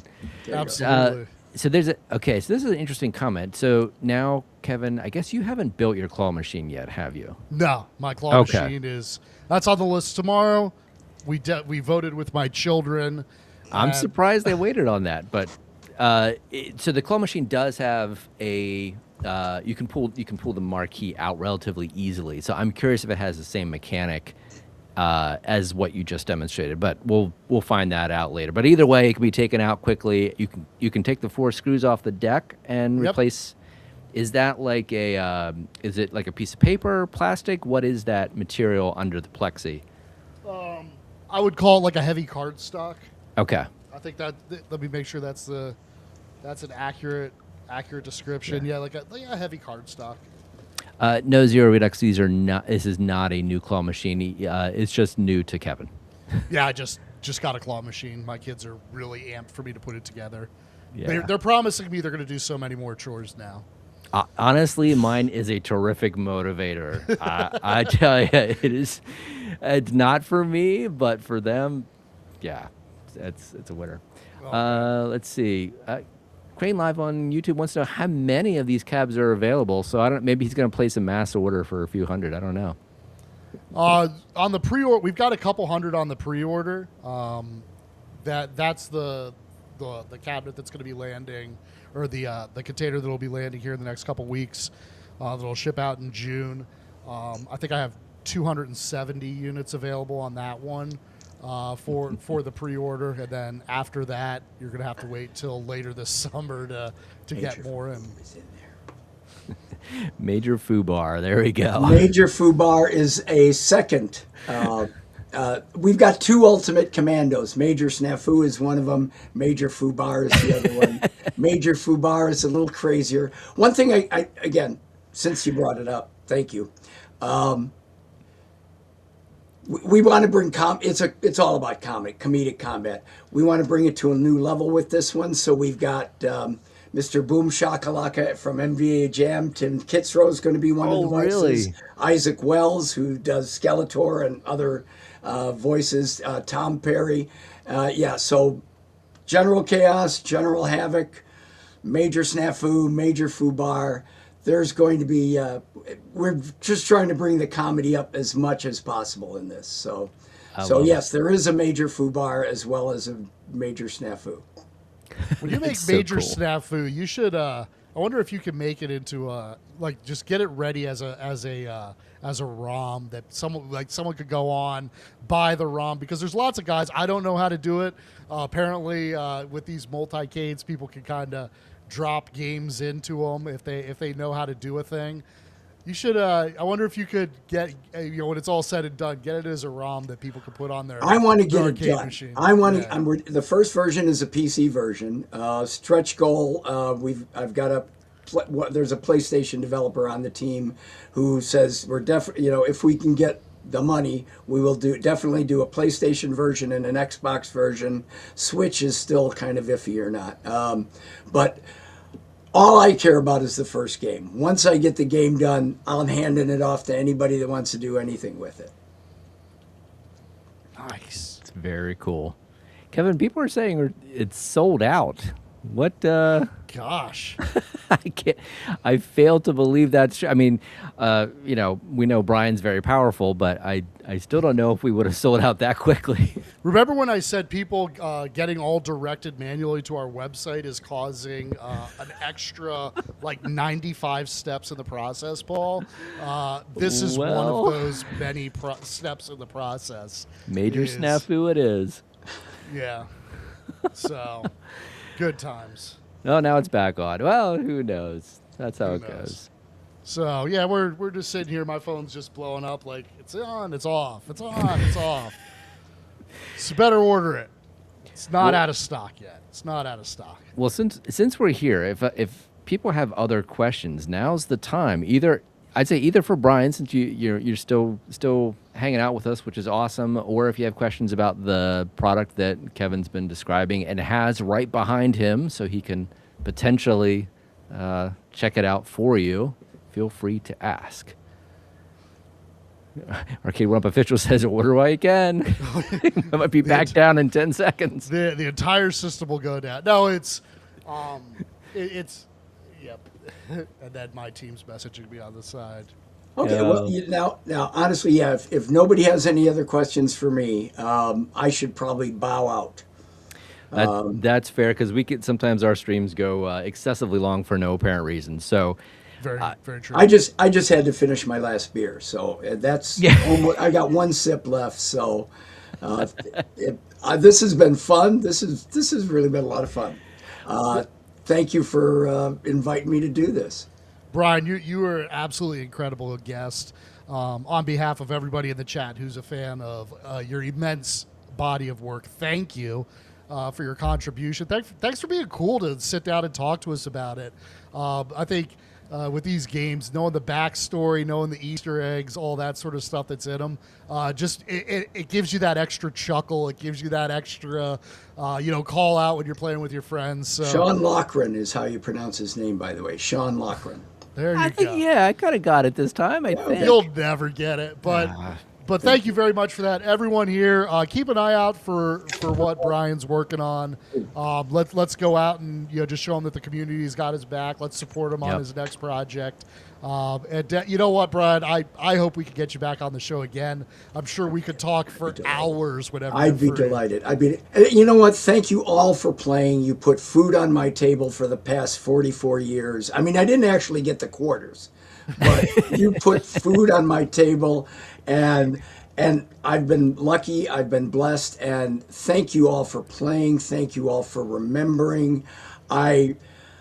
It means the world to me, especially at my age these days, to know that I made some people happy and that you had fun. Now, the ones, for those of you that, your big brother beat the crap out of you with, the other monster or whatever, I apologize for that. I'm not responsible for him. But other than that, thank you all for all the support.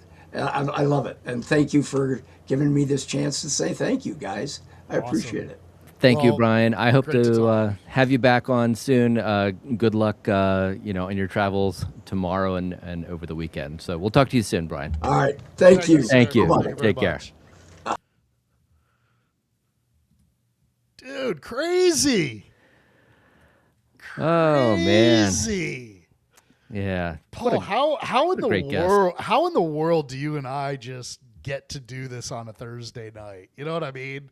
It's so cool. And the funny thing is, we tried to have him on, I guess maybe 2 months ago, and schedule stuff came up, and then you had this kind of being worked on in the background, so timing just worked out that we were able to have him talk about his own creation, which is freaking cool. No, it did work. I think he jumped on some whose show was it? He was on with Glenn, I think. Yeah.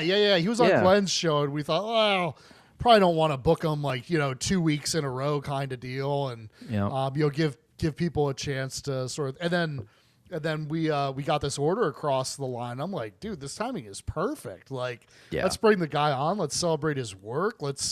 I want to sell some cabs, obviously, so that doesn't hurt at all. But let's see how offended he is by the fact that his artwork was used in various ways. Oh my God, yeah. So I absolutely asked him that before the show started, because I was like, man, if he's about to rage out over this combination, I want to at least know that so I can make a joke or something. But dude, he was totally cool about it. He talked about the rivalry with the two companies with the real stories. And and by the way, I don't want anybody to think I'm ignoring them, so I'm going to pull this up now. Console Fanboy, thank you for the super chat. He had a question for Arcade1Up. If you're Arcade1Up official, if you're still in the chat, I'm not sure. Why not capitalize on the MK2 movie and make a bigger MK cabinet? Well, I'm surprised he's asking about Mortal Kombat. That's not tonight's show, but, if Arcade1Up official wants to comment, you are more than welcome to do that. I thank you for the super chat. Either way, Console Fanboy, you've got MK in my heart for all time. So do have that. That did remind me, though, one thing that people had asked about that I didn't get a chance to respond to directly that, I said I would try to answer if I could. So people have asked, why not make this particular cabinet one of the other titles that are on the cabinet instead of doing Rampage or Joust or whatever? Why not make it, for instance, Tapper? That's a game that people have asked for quite a while. In fact, if I can find it, there was a leaked, if you want to call it that, image of a prototype that was out there. Let me see if I got it somewhere here. I'm seeing all kinds of other stuff, but I don't see that at the moment. But in any event, there was a leaked prototype for a Tapper some time ago. So I talked to a former Arcade1Up employee, someone who knows about such things. I thought the issue was licensing. I thought it was because, well, you've got license to the game, but maybe not the artwork. My understanding now from this person is that that is not the case. It comes as a package. So if you've got the game, you've got the art. So it wasn't an issue of licensing costs. Apparently, it was mostly because they weren't convinced it would sell, and there were other factors, like with Tapper, you have a unique controller, if you want to call it that, on the top. It's like a tap, so it's a unique shape. It would require molding, that unique piece, which of course is cost. But yeah, apparently it was really just a risk issue in terms of whether or not they would sell enough. And I know the community is going to say, of course they would. I would buy it, and but would the mass market buy it? I don't know. And I guess that was probably the bigger question at the time. But that is the answer. It wasn't a matter of licensing costing more. It was a little bit more tooling and just a risk overall in terms of whether or not people would buy it. So there you go. Yeah, so I mean, I know console fanboy is really hurting right now. So to be clear, on two different points. One, Basic Fun didn't make the cab. They bought some properties. Within these properties, they found a cool little gem, and rather than have it sit in a factory for absolutely no purpose whatsoever, thought, hey, we might as well sell these because they're here. And they were acquired, right?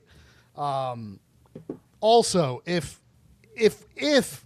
we're ever looking to make something or we're interested in making something, whether that's a title that you're talking about or any other title, we can never, ever talk about it until it is shipped.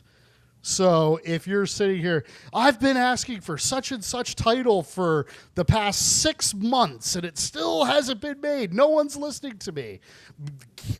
If we were agreeing with you, we couldn't say anything. That's how licensing works. We brought it up on the show before, that whenever you're in licensing talks, those conversations have to happen. They have to, go from start to finish, and everyone has to agree on anything. And until everyone agrees on everything, and until everything is done, we don't talk about what's going on there, right? So the idea that, well, you didn't sell the thing that I wanted 6 months ago, so therefore you're not listening, is absolutely ludicrous. Also, I think we've talked about it before. Your start to finish time on a new to market item, that needs to have the design done, the R&D done, the files. I mean, the factory has to run the tests and everything. You're talking about like a year from saying, okay, yes, we want to do this, to okay, and now it's ready to go. So, I guess it's if you want to rage out, that's your choice. I guess go for it, but it's not. There's not really a response. So. Yeah. In the meantime, though, show the Spy Hunter prototype. Your wish is my demand. There you go. That's the prototype. You can also see there's a Paperboy with a, I'll say, more correct-ish controller, probably built on the Star Wars yoke, if I had to guess. In the foreground, there is a Pong, And farther in the background, there was a Tetris and Qbert mashup, if you can believe such a thing existed. I think these were from maybe 3 years ago, if I recall. I don't know where they ended up. Could be in a landfill somewhere. But, yeah, that's what it looked like. And I did find the Tapper leak, if you want to call it that. It's super blurry, Cam, but here you go. That's the one that was out there. Obviously, it's the one on the right. What was funny to me when I went back to look for these was the Sonic on the left, which is not that far removed from the Sonic that we saw at CES, but in a 3/4 scale riser format, of course. So I thought that was kind of funny. But yeah, so there you go. Leaks and prototypes. That's a thing. Good times. Good times. So let me see what else we have, if there are any other questions about tonight's product. Let me just kind of go back and see let me know if I missed anything that you saw, Kevin. I think we got pretty much everyone going on here. I just want to say again, I mean, he's not on the show, he's not backstage, but Brian, what a treasure to have in the community, right? I know as soon as that Kickstarter goes live, I mean, my money's going towards it. And I would just, anyone, whether you're watching this live, whether you're chiming in later, this is a guy who's given us all a lot, given us, quite a bit of joy, some really great memories, some good bonding between us, our kids, it's across generations. Let's show the guy some support. He's, kind of in those golden years at this point. And, I think if we could show him a big success, show him that those fans that he's built up over decades are still firmly in his corner. Yeah. I think that would really pay it back to him for everything he's given us. So. And he didn't even get a chance to talk about so much. His body of work is huge. Like, seriously, if you've earned your own Wikipedia page, you've probably done something, and he's done stuff. It's crazy how much he's contributed to that we didn't even get to touch in terms of the hobby that we love. So, yeah, can't wait to have him back and see Major Snafu hopefully be successful. Right. That's going to be awesome. It's a real-time strategy game. If you guys haven't seen the clips of it, Google it. It looks like a lot of fun. The character animations are awesome. It reminds me a little bit of the Metal Slug series in terms of the animation style. Now that's obviously an older game, 2D scroller, totally different format. But that kind of lighthearted, over-the-top fun, it just looks great. Zero's asking, are there any more obscure cabs? There's not. This was the one. The only other, I mean, I wouldn't really call it obscure. I've got a few of the Terminator 2s coming. That's one that we're not making again this year. So if you see that and you're thinking about it, that one's kind of a one-off that doesn't get made a lot. Outside of that, everything else I announce after this, I believe will be new. Nice. So, yeah, and this keep saying, and this one, I get the people who are like, come on, this is a reskin, come on, this is a mashup, and my position on it is like, you know what, dude, it's a bonus. It wasn't on my bingo card. You know what I mean? Like, I've wanted a Rampage cabinet. I get that it's exactly the same as the other, as a Mortal Kombat. It's a Midway cabinet, right? I'll get a Mortal Kombat cabinet too. That's fine. But I wanted a Rampage cabinet, and it kind of just sort of popped up. So I know there's other people out there. It's a great game. People love the artwork. It's so timeless. So I know it's going to be a big hit. Yeah, and you can, obviously people are going to reskin it if they want to, either to make it a full Rampage, or if they really want to go all out and make it a Tapper cabinet. I think it's G.I. Joe that actually has, it's probably a 3D printed Tapper control tap that you could buy if you really wanted to go all out and convert one of these. So there's options, but it's a good starting point. At least it doesn't have a riser. We didn't have a Rampage without a riser before, so the deluxe form factor by itself is new. So that's something. I forget if you said this earlier, Kevin. Is this confirmed to be the last product of the Tastemakers era that we know of? This is kind of the very last thing that they may have actually produced before.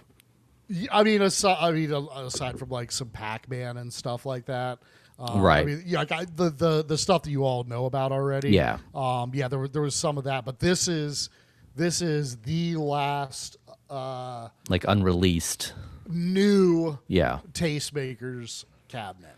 So to me, from a collector's standpoint, whatever value that has to somebody, I think it's kind of interesting to have one of the first ones next to the very last one. Obviously, Arcade1Up is not dead. They're continuing with Basic Fun. We've got some really exciting plans. There's definitely more to come there. Obviously, they're listening to what people are interested in because that's why they're in the chat. Every single Thursday. So, I would say patience on the turnaround, but it's good stuff to come. I'm excited. Yeah. Is the T2 a deluxe? I have to put mine together and then I'll answer. Because it wasn't, if I remember right, with the Terminator 2, it was a deluxe, but I feel like they came out with like a shorter version of it. I think it was a deluxe, yeah. I mean, I think one of the takeaways, too, right now is just for all the people that were saying, like, crap, they used to do the mashups, and now Basic Fun is doing mashups again. What's wrong with them? They don't hear us, whatever. Well, this is not Basic Fun. This is Tastemakers at the end of their run. So, love it or hate it, we're not talking about the current Basic Fun team releasing a product like this. This, again, was a Tastemakers product that you happen to have access to and that you made available because some people would obviously want that. So I think there's, in my mind, much less of a concern about what Basic Fun is doing because this is not an example of what Basic Fun is doing. This is an example of what Tastemakers did. Outside of Class of 81, which that's a mashup, but it's done really, really well. Outside of Class of 81, we have not discussed any like mashups. I'm not saying that, guys, I promise you till the end of time, never again will a mashup be made. I'm not saying that. You're asking what can I say when I can say it. And as of today, I can tell you that we have talked about a lot of things. We've talked about a lot of exciting titles. We have yet at any of our sort of strategic discussions had anyone pitch, well, what if we did a mashup of this and this? It hasn't been in a conversation. It hasn't been in any slide decks. I don't see any hint of that sort of strategy coming out. Maybe that changes in the future. I can only tell you what I'm hearing today. But to answer the question, the Terminator 2 that we have is the deluxe model, so it doesn't have a riser, but it is a little bit. I think it's a little bit on the smaller side of the deluxes, but not to the point of being a slim cade. So take that as you will. But I think that's reassuring for a lot of people that those mashup type products have not even really been a point of discussion right now. And then I saw all the hubbub, on the YouTubes, the people absolutely shocked and dismayed. And it's like, you're overthinking, guys.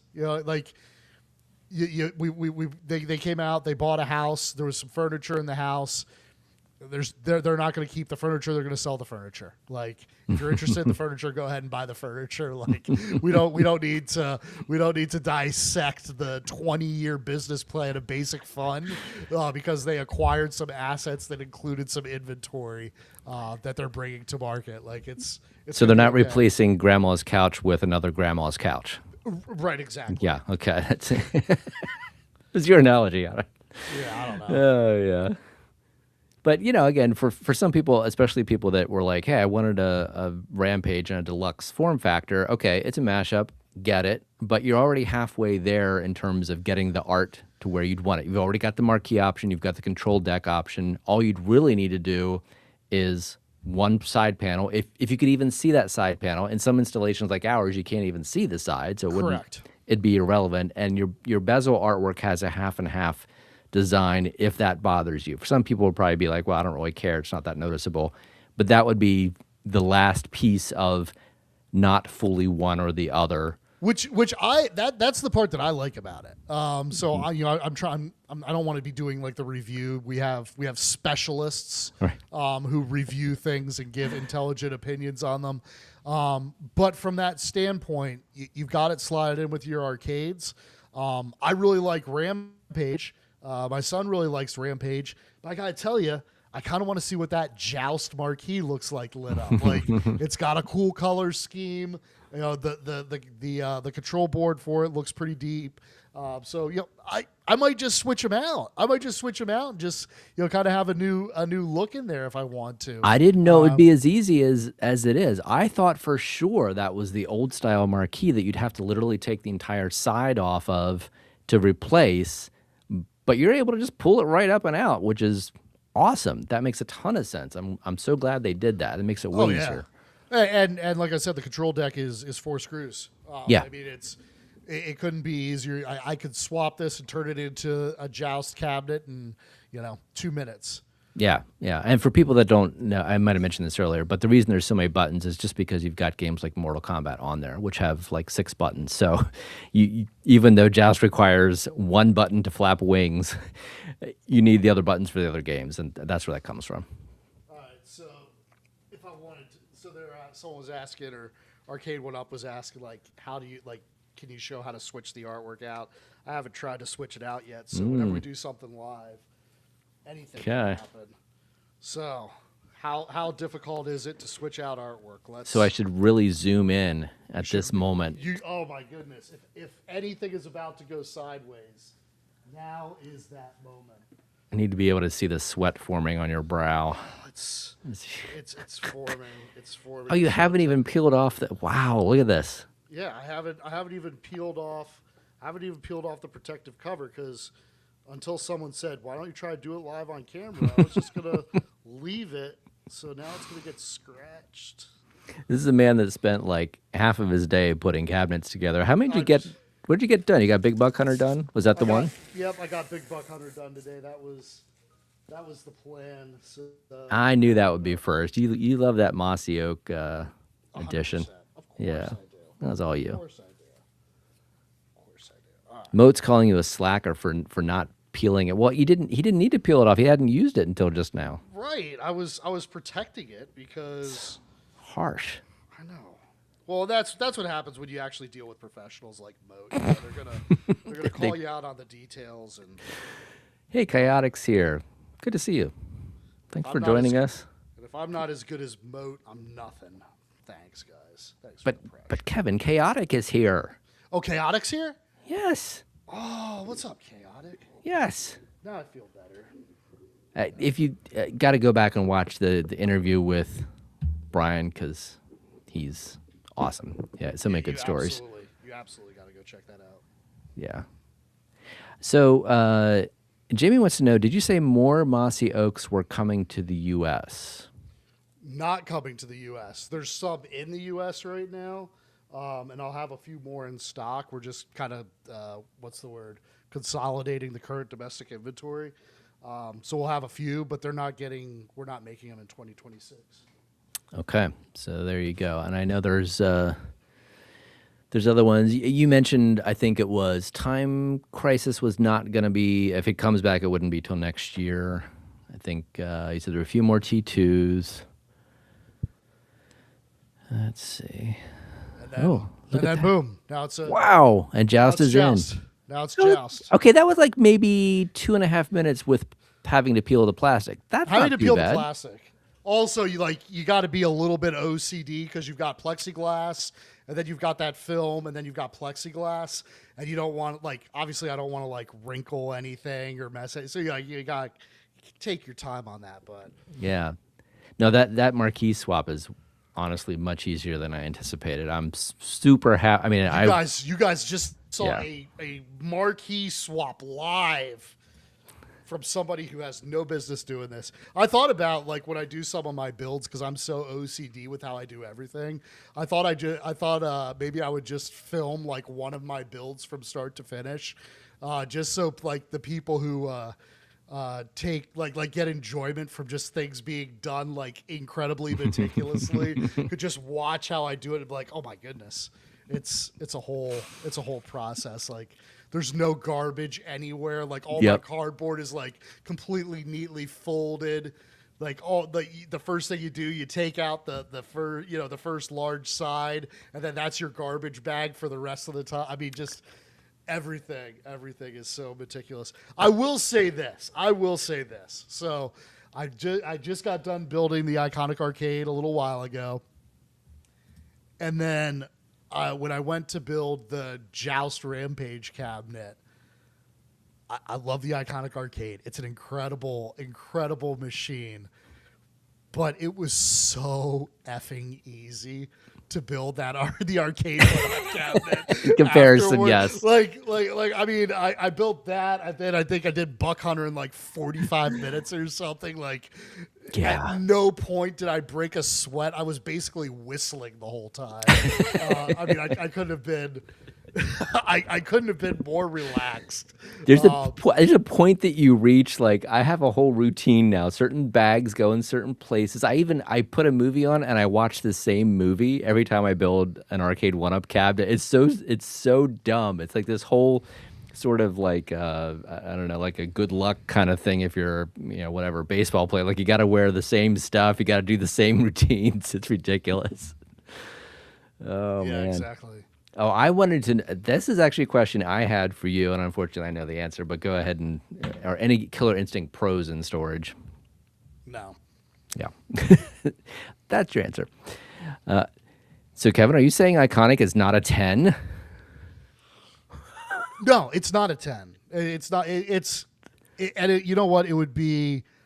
You would have to have a hubris that is unparalleled to think that you're going to do your very first product in such a demanding category when you have your bar set so high on not only what are the customers expecting, but what are you expecting to deliver, right? The idea that the first time you do it, it's going to be a 10 is absolutely asinine. I think it's solid. I think it's a solid 8.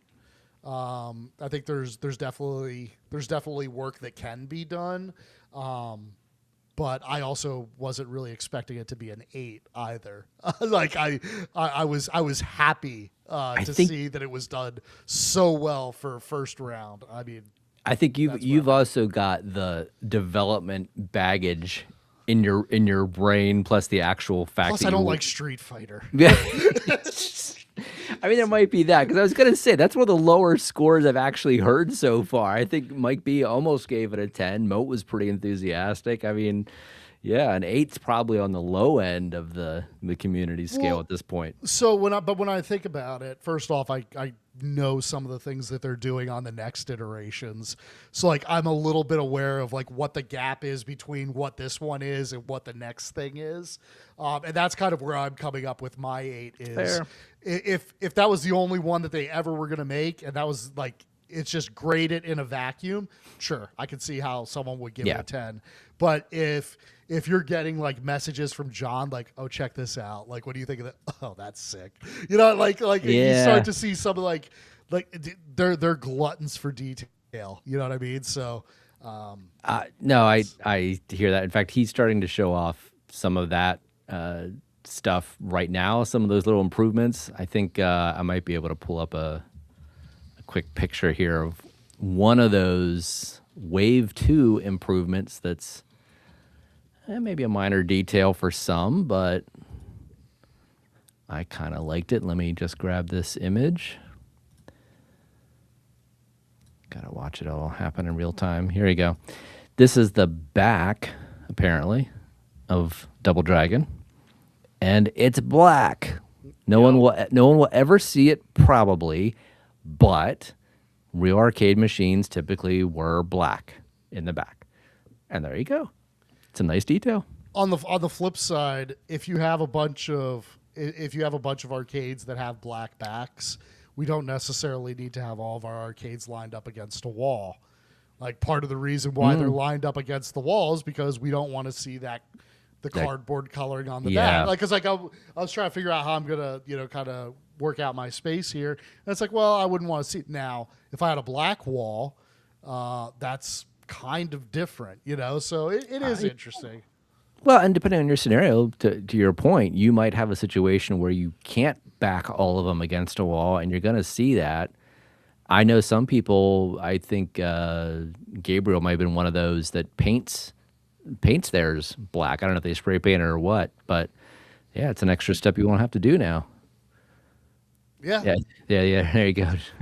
Black spray paint. So sure enough. It works. It's worked forever. It'll continue to work. I think again, it's a detail, Yeah.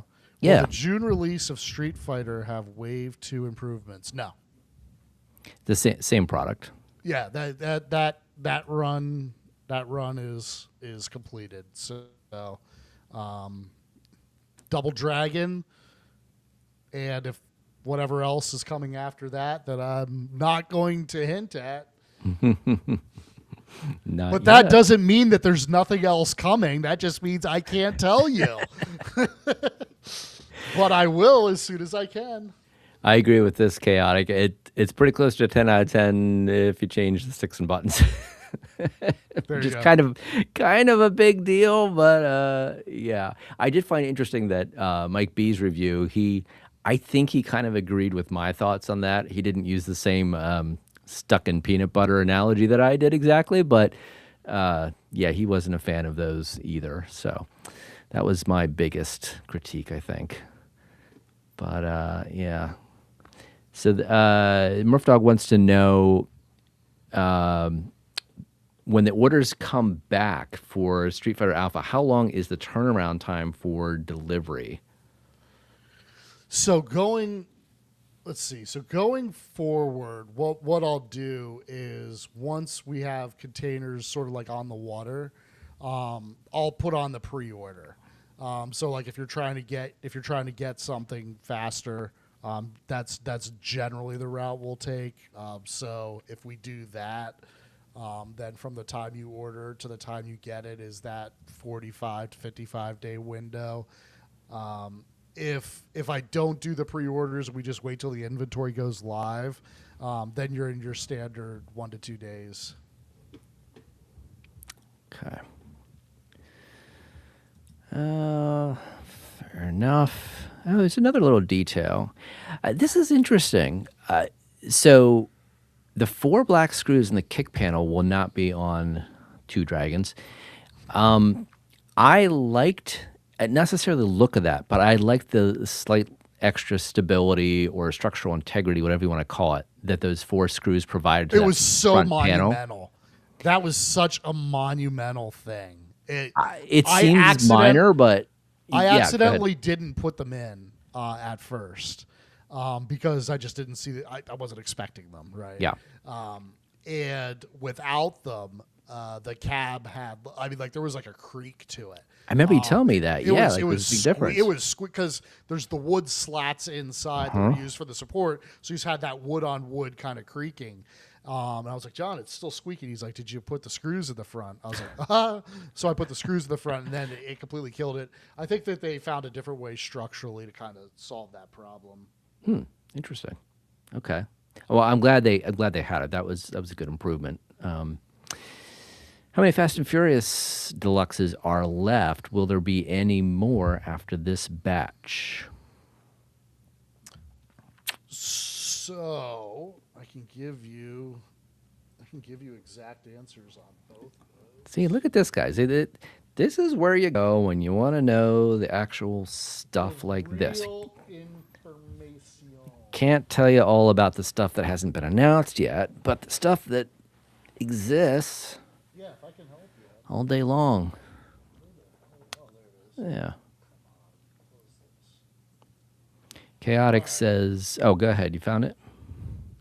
I have 682 of them in stock. with about 1,600 more coming. Okay. But then there's not going to be any more after that. Okay. I assume pretty much everything that we're talking about, we didn't get into this a whole lot, I don't think. But like pricing wise, the product that we showed tonight, the Rampage and the Joust product was a pre-tariff product. It's safe to say pretty much anything going forward, as far as we know, it's going to have a price point that reflects those increased tariffs, fuel prices, all that stuff. So even the Rampage Joust, when that comes in, it's going to get hit with tariffs. It's not. I thought it was actually stateside already. No. It's still in. This one got put on an airplane. Oh, I didn't realize that. I thought it was in a warehouse. Okay. No. Well, that's why we're doing pre-orders. If they were stateside, I wouldn't do pre-orders. Oh, yeah, good point. Right. Okay. So they'll get hit with tariffs. They'll get hit with the increased fuel cost.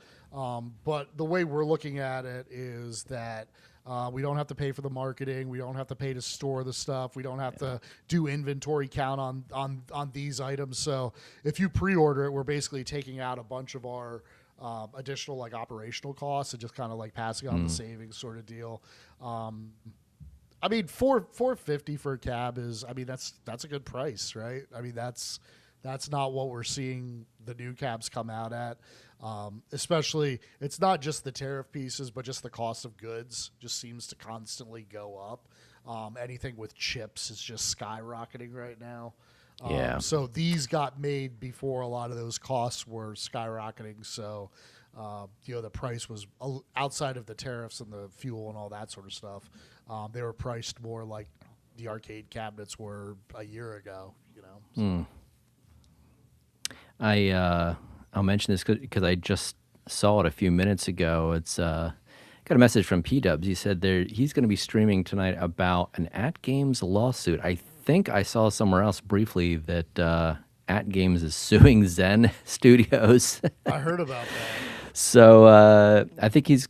What time is it? Oh gosh, I think he was going on at 9. So we're well past when he was probably going to go on. So apologies, P-Dubs. I didn't catch your message. We had a lot to cover tonight anyway, so we probably wouldn't have been able to end that early anyway. But if you guys were interested in that, maybe go back and catch his stream. He probably has a lot more detail about that than we would anyway. Let's see. Yeah, I'm watching the chat here. Several people are having some issues. They're suggesting a couple different options. So now we're to the solutions. This is good. So Steve's Retro Gaming entered a new address, so wasn't using the saved one. And Chit for Brains was able to get the pre-order and said use Chrome. So maybe there's some sort of plugin if you're trying to use Safari or maybe someone out here's got Internet Explorer, Netscape. If you're using one of these. I ask Jeeves, what do you do? I remember it was like, no, you just type it in like it's a question. It's like, right. No, you still can't even hardly do that and get it to actually give you what you want. Oh man, certainly not 30 years ago. Let's see. Yeah, I know there were a lot of questions just here about I think it was Chaotic that said he was going to try and wait for a Black Friday sale on Fast and Furious. Is that going to be timing wise? Are you seeing that later in the year? Will there be a promo on? Let me see. Where I have a promo calendar. I think I have a promo planned, but and not to be all FOMO-y about it. If I've only got 1,500 units. And that's really what I was at. I wasn't even actually personally going. I didn't think you'd even have knowledge yet of whether or not you'd have a sale. I was asking more about the timing. Like, would you even have them at that point in the year? I don't think so. Let's see. So maybe if you're pretty sure you want it, maybe don't hold out that long. And the other thing too, I'm just speaking for myself here personally, but there tends to be more new products coming out later in the year as well. Yeah. That, I have a limited budget and limited space. The next few months are stacked. Yeah. So for me, it's kind of like, well, I might personally, if I was interested in Fast and Furious, get that now so that later I might have budget left for something else that I might want. Not saying that there will be and that you'd want it, but if it was me, that's how I'd be thinking about it probably. Yeah, that, and I mean, just simple math. I'm selling like 100 of these a week. Yeah, really? So, okay. Well, I guess you could do the math. They're probably not going to be there by Christmas. Yeah, that's not a bet that I would. I mean, I wouldn't be willing to make that bet. Yeah. No. Chip for Brains wants to know how to contact Iconic support. I thought that info came with a cab in the manual, and I think it's up on the website. Yep. I mean, I haven't had to contact them personally, so I'm not positive, but that's what I would check out. Yeah, let me see. There should be. Chaotic says 11 weeks left. He's doing the math. Got this. Totally got this. Yeah, Chaotic, we got to get you on the show one of these days. We got to work on that. If you go to iconicarcade.com under the support tab, there's product support for XT cabinets. Let's see. There's manuals. Let's see if there's. Now, Ryan's saying he wants Double Dragon from Arcade1Up? But why would you want it from Arcade1Up when you could have the Iconic version? I'm confused. Maybe he just wants. I mean, Arcade1Up did Double Dragon before. Maybe he just wants. Oh no, not Double Dragon. No. I mean, is it a size or price issue, or maybe just weren't aware that Iconic was doing that next because it hasn't really been fully, officially, properly announced, right? I mean, it's pretty well out. I mean, we talked about it for three or 4 months, but but there's no official pre-order yet. But maybe soon. Tim York, are you using Chrome or are you using the Shop app or how because it looks like the Shop app isn't working for the plugin. So the other suggestion was to basically delete your saved address, use Chrome, log in, and put it back in. Those were the two. Put your address back in instead of using a saved one and use Chrome. That seems to be. The pre-order will be up at $4.49 until it sells out. Oh, nice. Okay, so people don't have to be too worried about it unless it sells out. Right, so we're expecting that these they have it marked that they'll start shipping to customers by June 12th.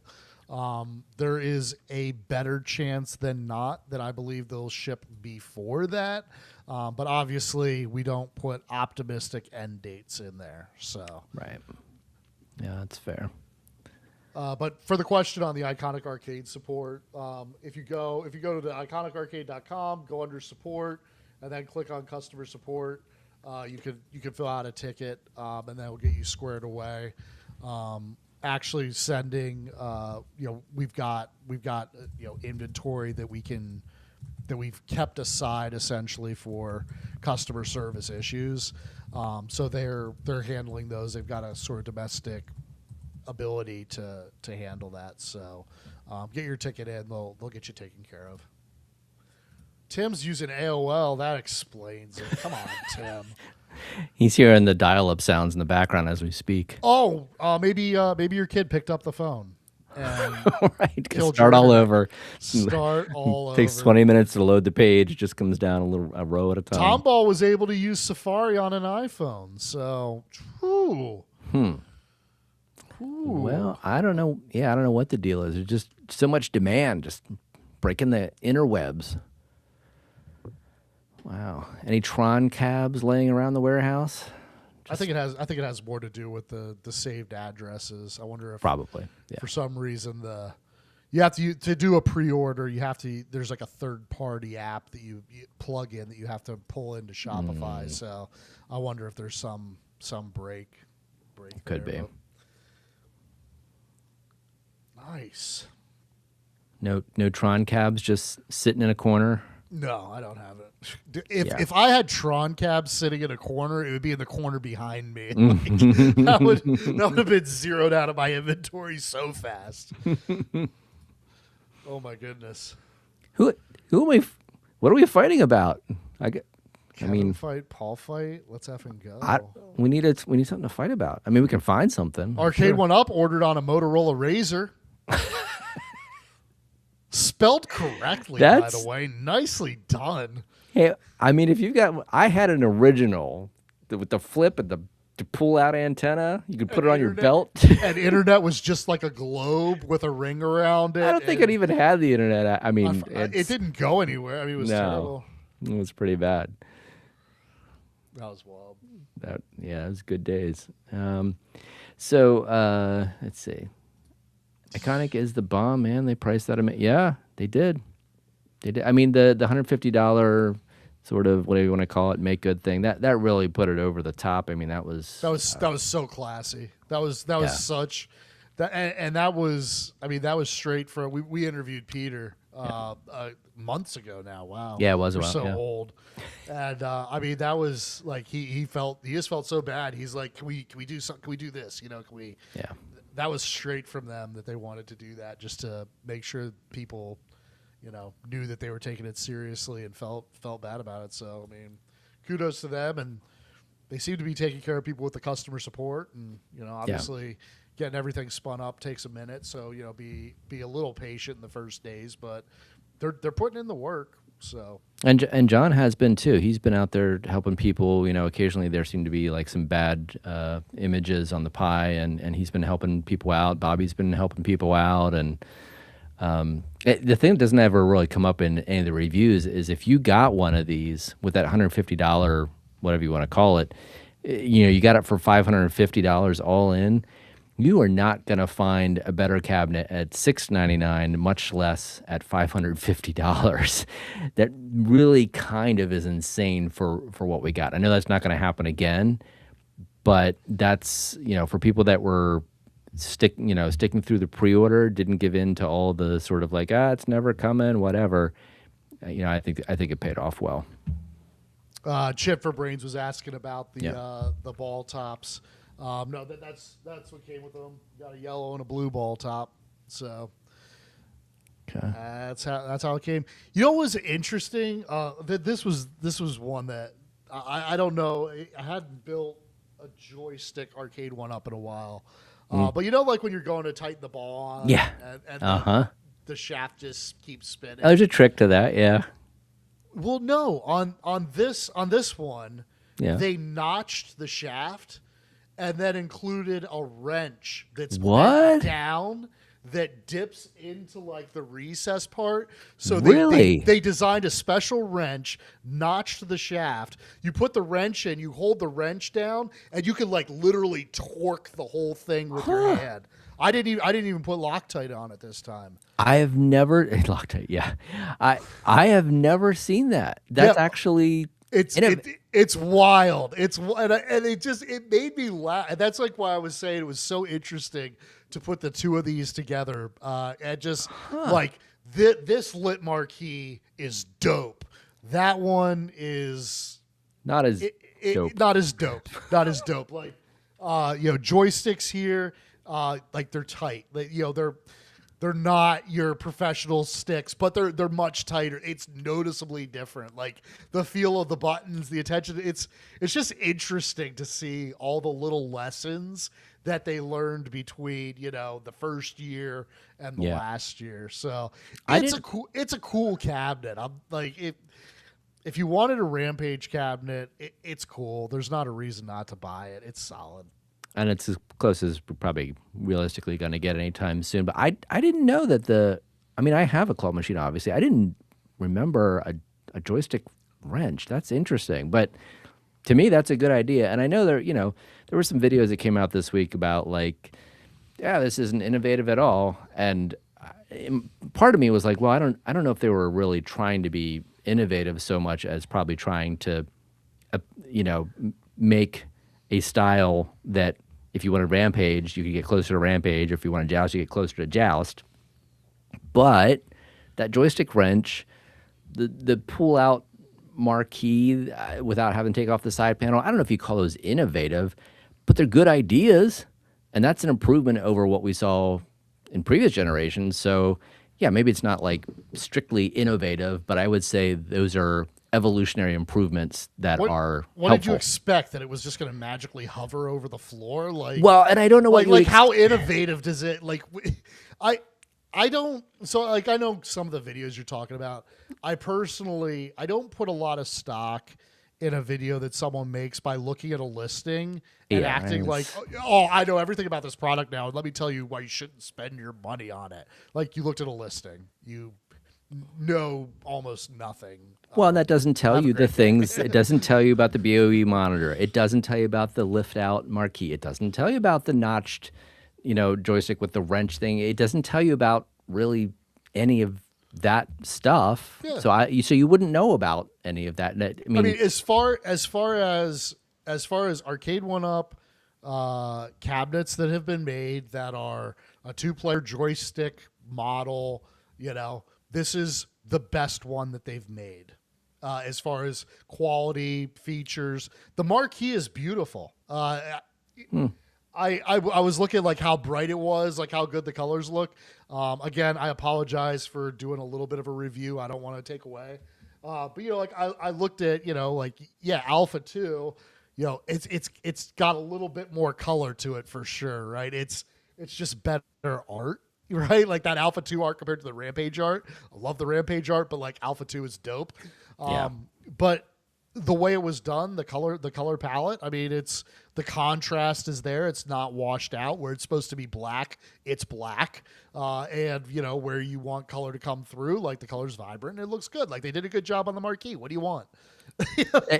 Even with the sort of blown out stuff that the camera is doing right now, that black is still not black. Yeah, it's still holding its black pretty well, which is and you can't see like the camera just because of the lighting, like you just can't see it. But like you've got like flames coming around these guys, and it's like reds and orange and yellow. I mean, it's really nice looking. So yeah, and again, it's good. If you have been happy with Arcade1Up cabinets and you're not, moved over to the I only buy XLs or whatever, you're not in that camp, and you wanted a Rampage, then you should buy this cabinet because it's on a good price and it's going to be here really soon and you're going to enjoy playing on it. Right? I will say this too. I was talking with one of the guys over at Basic Fun, and I've kind of got them all lined up. I've got all the deluxes, and then I had the iconic next to it, and like looking at the screen size and everything else like that, I was kind of like going just back and forth on it, and I'm like, even with the iconic, I don't hate the deluxes. I mean, if that's the space you have, like I could actually back up my chair with the deluxes. With that iconic here, like I was kind of, in a spot. Yeah. So, it's a different product, right? It's that 17-inch. It's the deluxe. It's the Arcade1Up. If you love the quality, you're gonna love it. If you hated the quality, don't buy it because it's the best quality that they've done, and it's good. Well, it's funny too because a lot of people kind of give me crap because I was talking about like make the iconic 1 inch narrower, the proportions or whatever, and it was like, nah, that's ridiculous. Stop being silly, whatever, just nitpicking. Okay, fair. But at the same time, people were saying, but it's way too heavy and it's way too deep, and it's like, well, those are probably more radical changes than what I was suggesting because it is filled with air. It's deep. Maybe unnecessarily so unless you're showing off the side art. Really, it doesn't need to be that deep. Maybe it's a little bit more stable because of that. But yeah, it really does take up a lot of space. That's a factor for some people. I get it. Oh, crap. Here's B Kirby. I can't miss this. All right, B Kirby. First of all, thank you. Amazing, as always. If you don't have a tangible product in front of you, your review of a listing means nothing at all. If people listen to clowns that don't have the actual product, they themselves are clowns. My opinion. Hashtag clown world. It's a different. I don't personally mind a take on just like, here's what the listing tells us, and here you go, have a great day. I think it's when you get into the speculation of things or the drastic opinions based on nothing other than a product listing, which, by the way, in the past have known to be wrong. So it's interesting to me that people would hang their hat on, this is what the product listing says, and therefore I know X, Y, and Z, when those things have been wrong and we know it's not the complete story. Like the price, that by itself is that's what, $80 or so different from what the listing had? Yeah. That's significant. So yeah, I mean, it's fine as a quick take. You know, it's out there, but you're definitely not going to get all of the relevant info that way. Yeah. here's guys, don't make it smaller. I still want the big ones. Don't misunderstand me, but I get it for people that are, that have concerns. That's all I'm saying. Arcade1Up official. Never trust a VMI listing ever again. Seriously. Go to the arcade1up.com website if you want to buy Arcade1Up, Arcade1Up products. That kind of would make sense, but not if you want the leaks. Then apparently you go to VMI. Don't trust them. Don't trust them. Apparently not, because a lot of what we just said. You don't know what we're doing. You don't know what we're doing behind the scenes. We don't. And you know what I'm going to do from now on, Paul? No. Create a fake listing. Just to do the test, and then change the content at the very last minute. I've heard about fake lists and things before.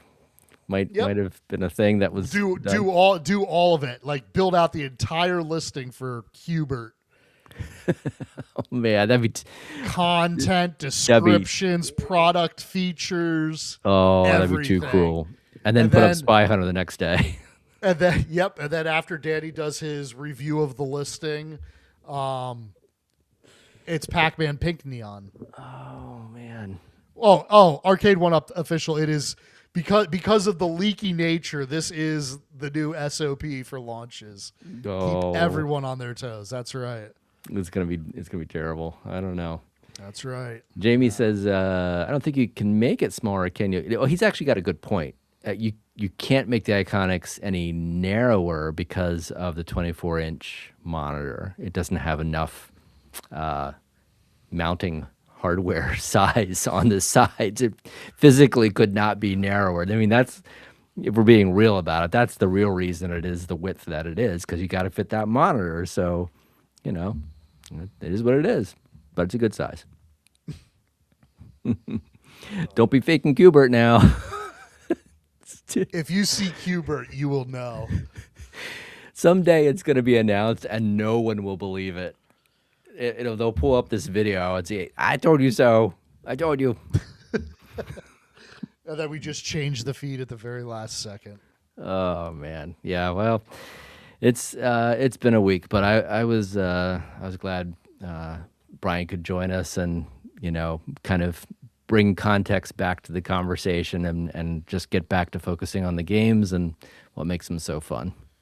Awesome. Well, I think we've probably wrapped the show at this point.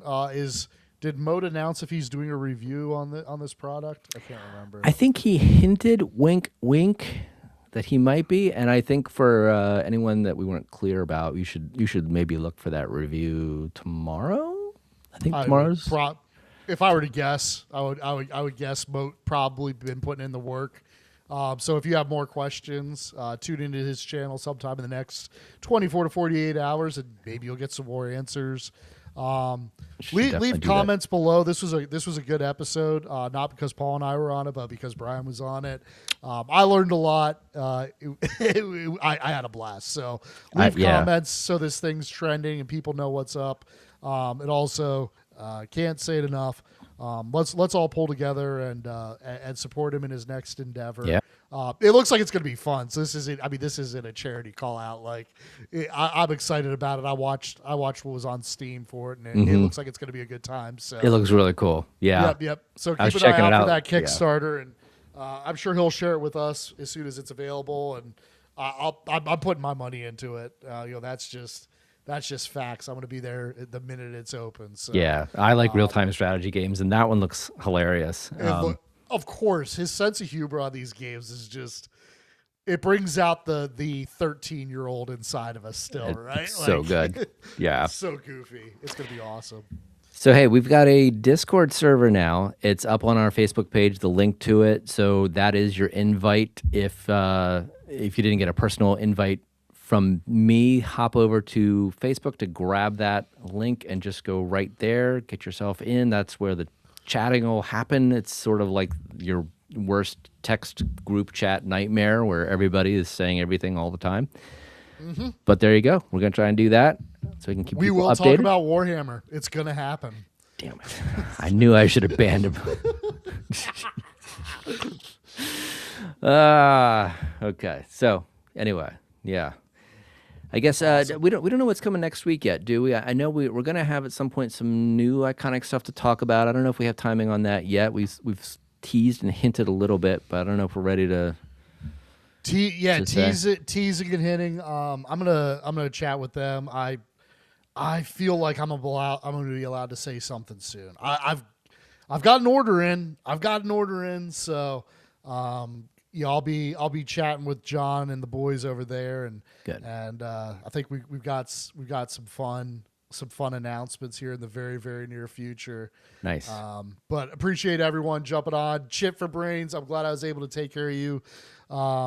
If you guys ever have any customer service issues with any of this stuff, especially around like your order not shipping out or whatever, always feel free to reach out to me. Everyone who's reached out, they'll tell you. I've had a personal conversation with them, and I get them taken care of. So don't be afraid to ask for a favor. I got your back on these. All right. Nice. Thank you for joining us, everyone. We will see you next week. Take it easy, everybody. Have a good one.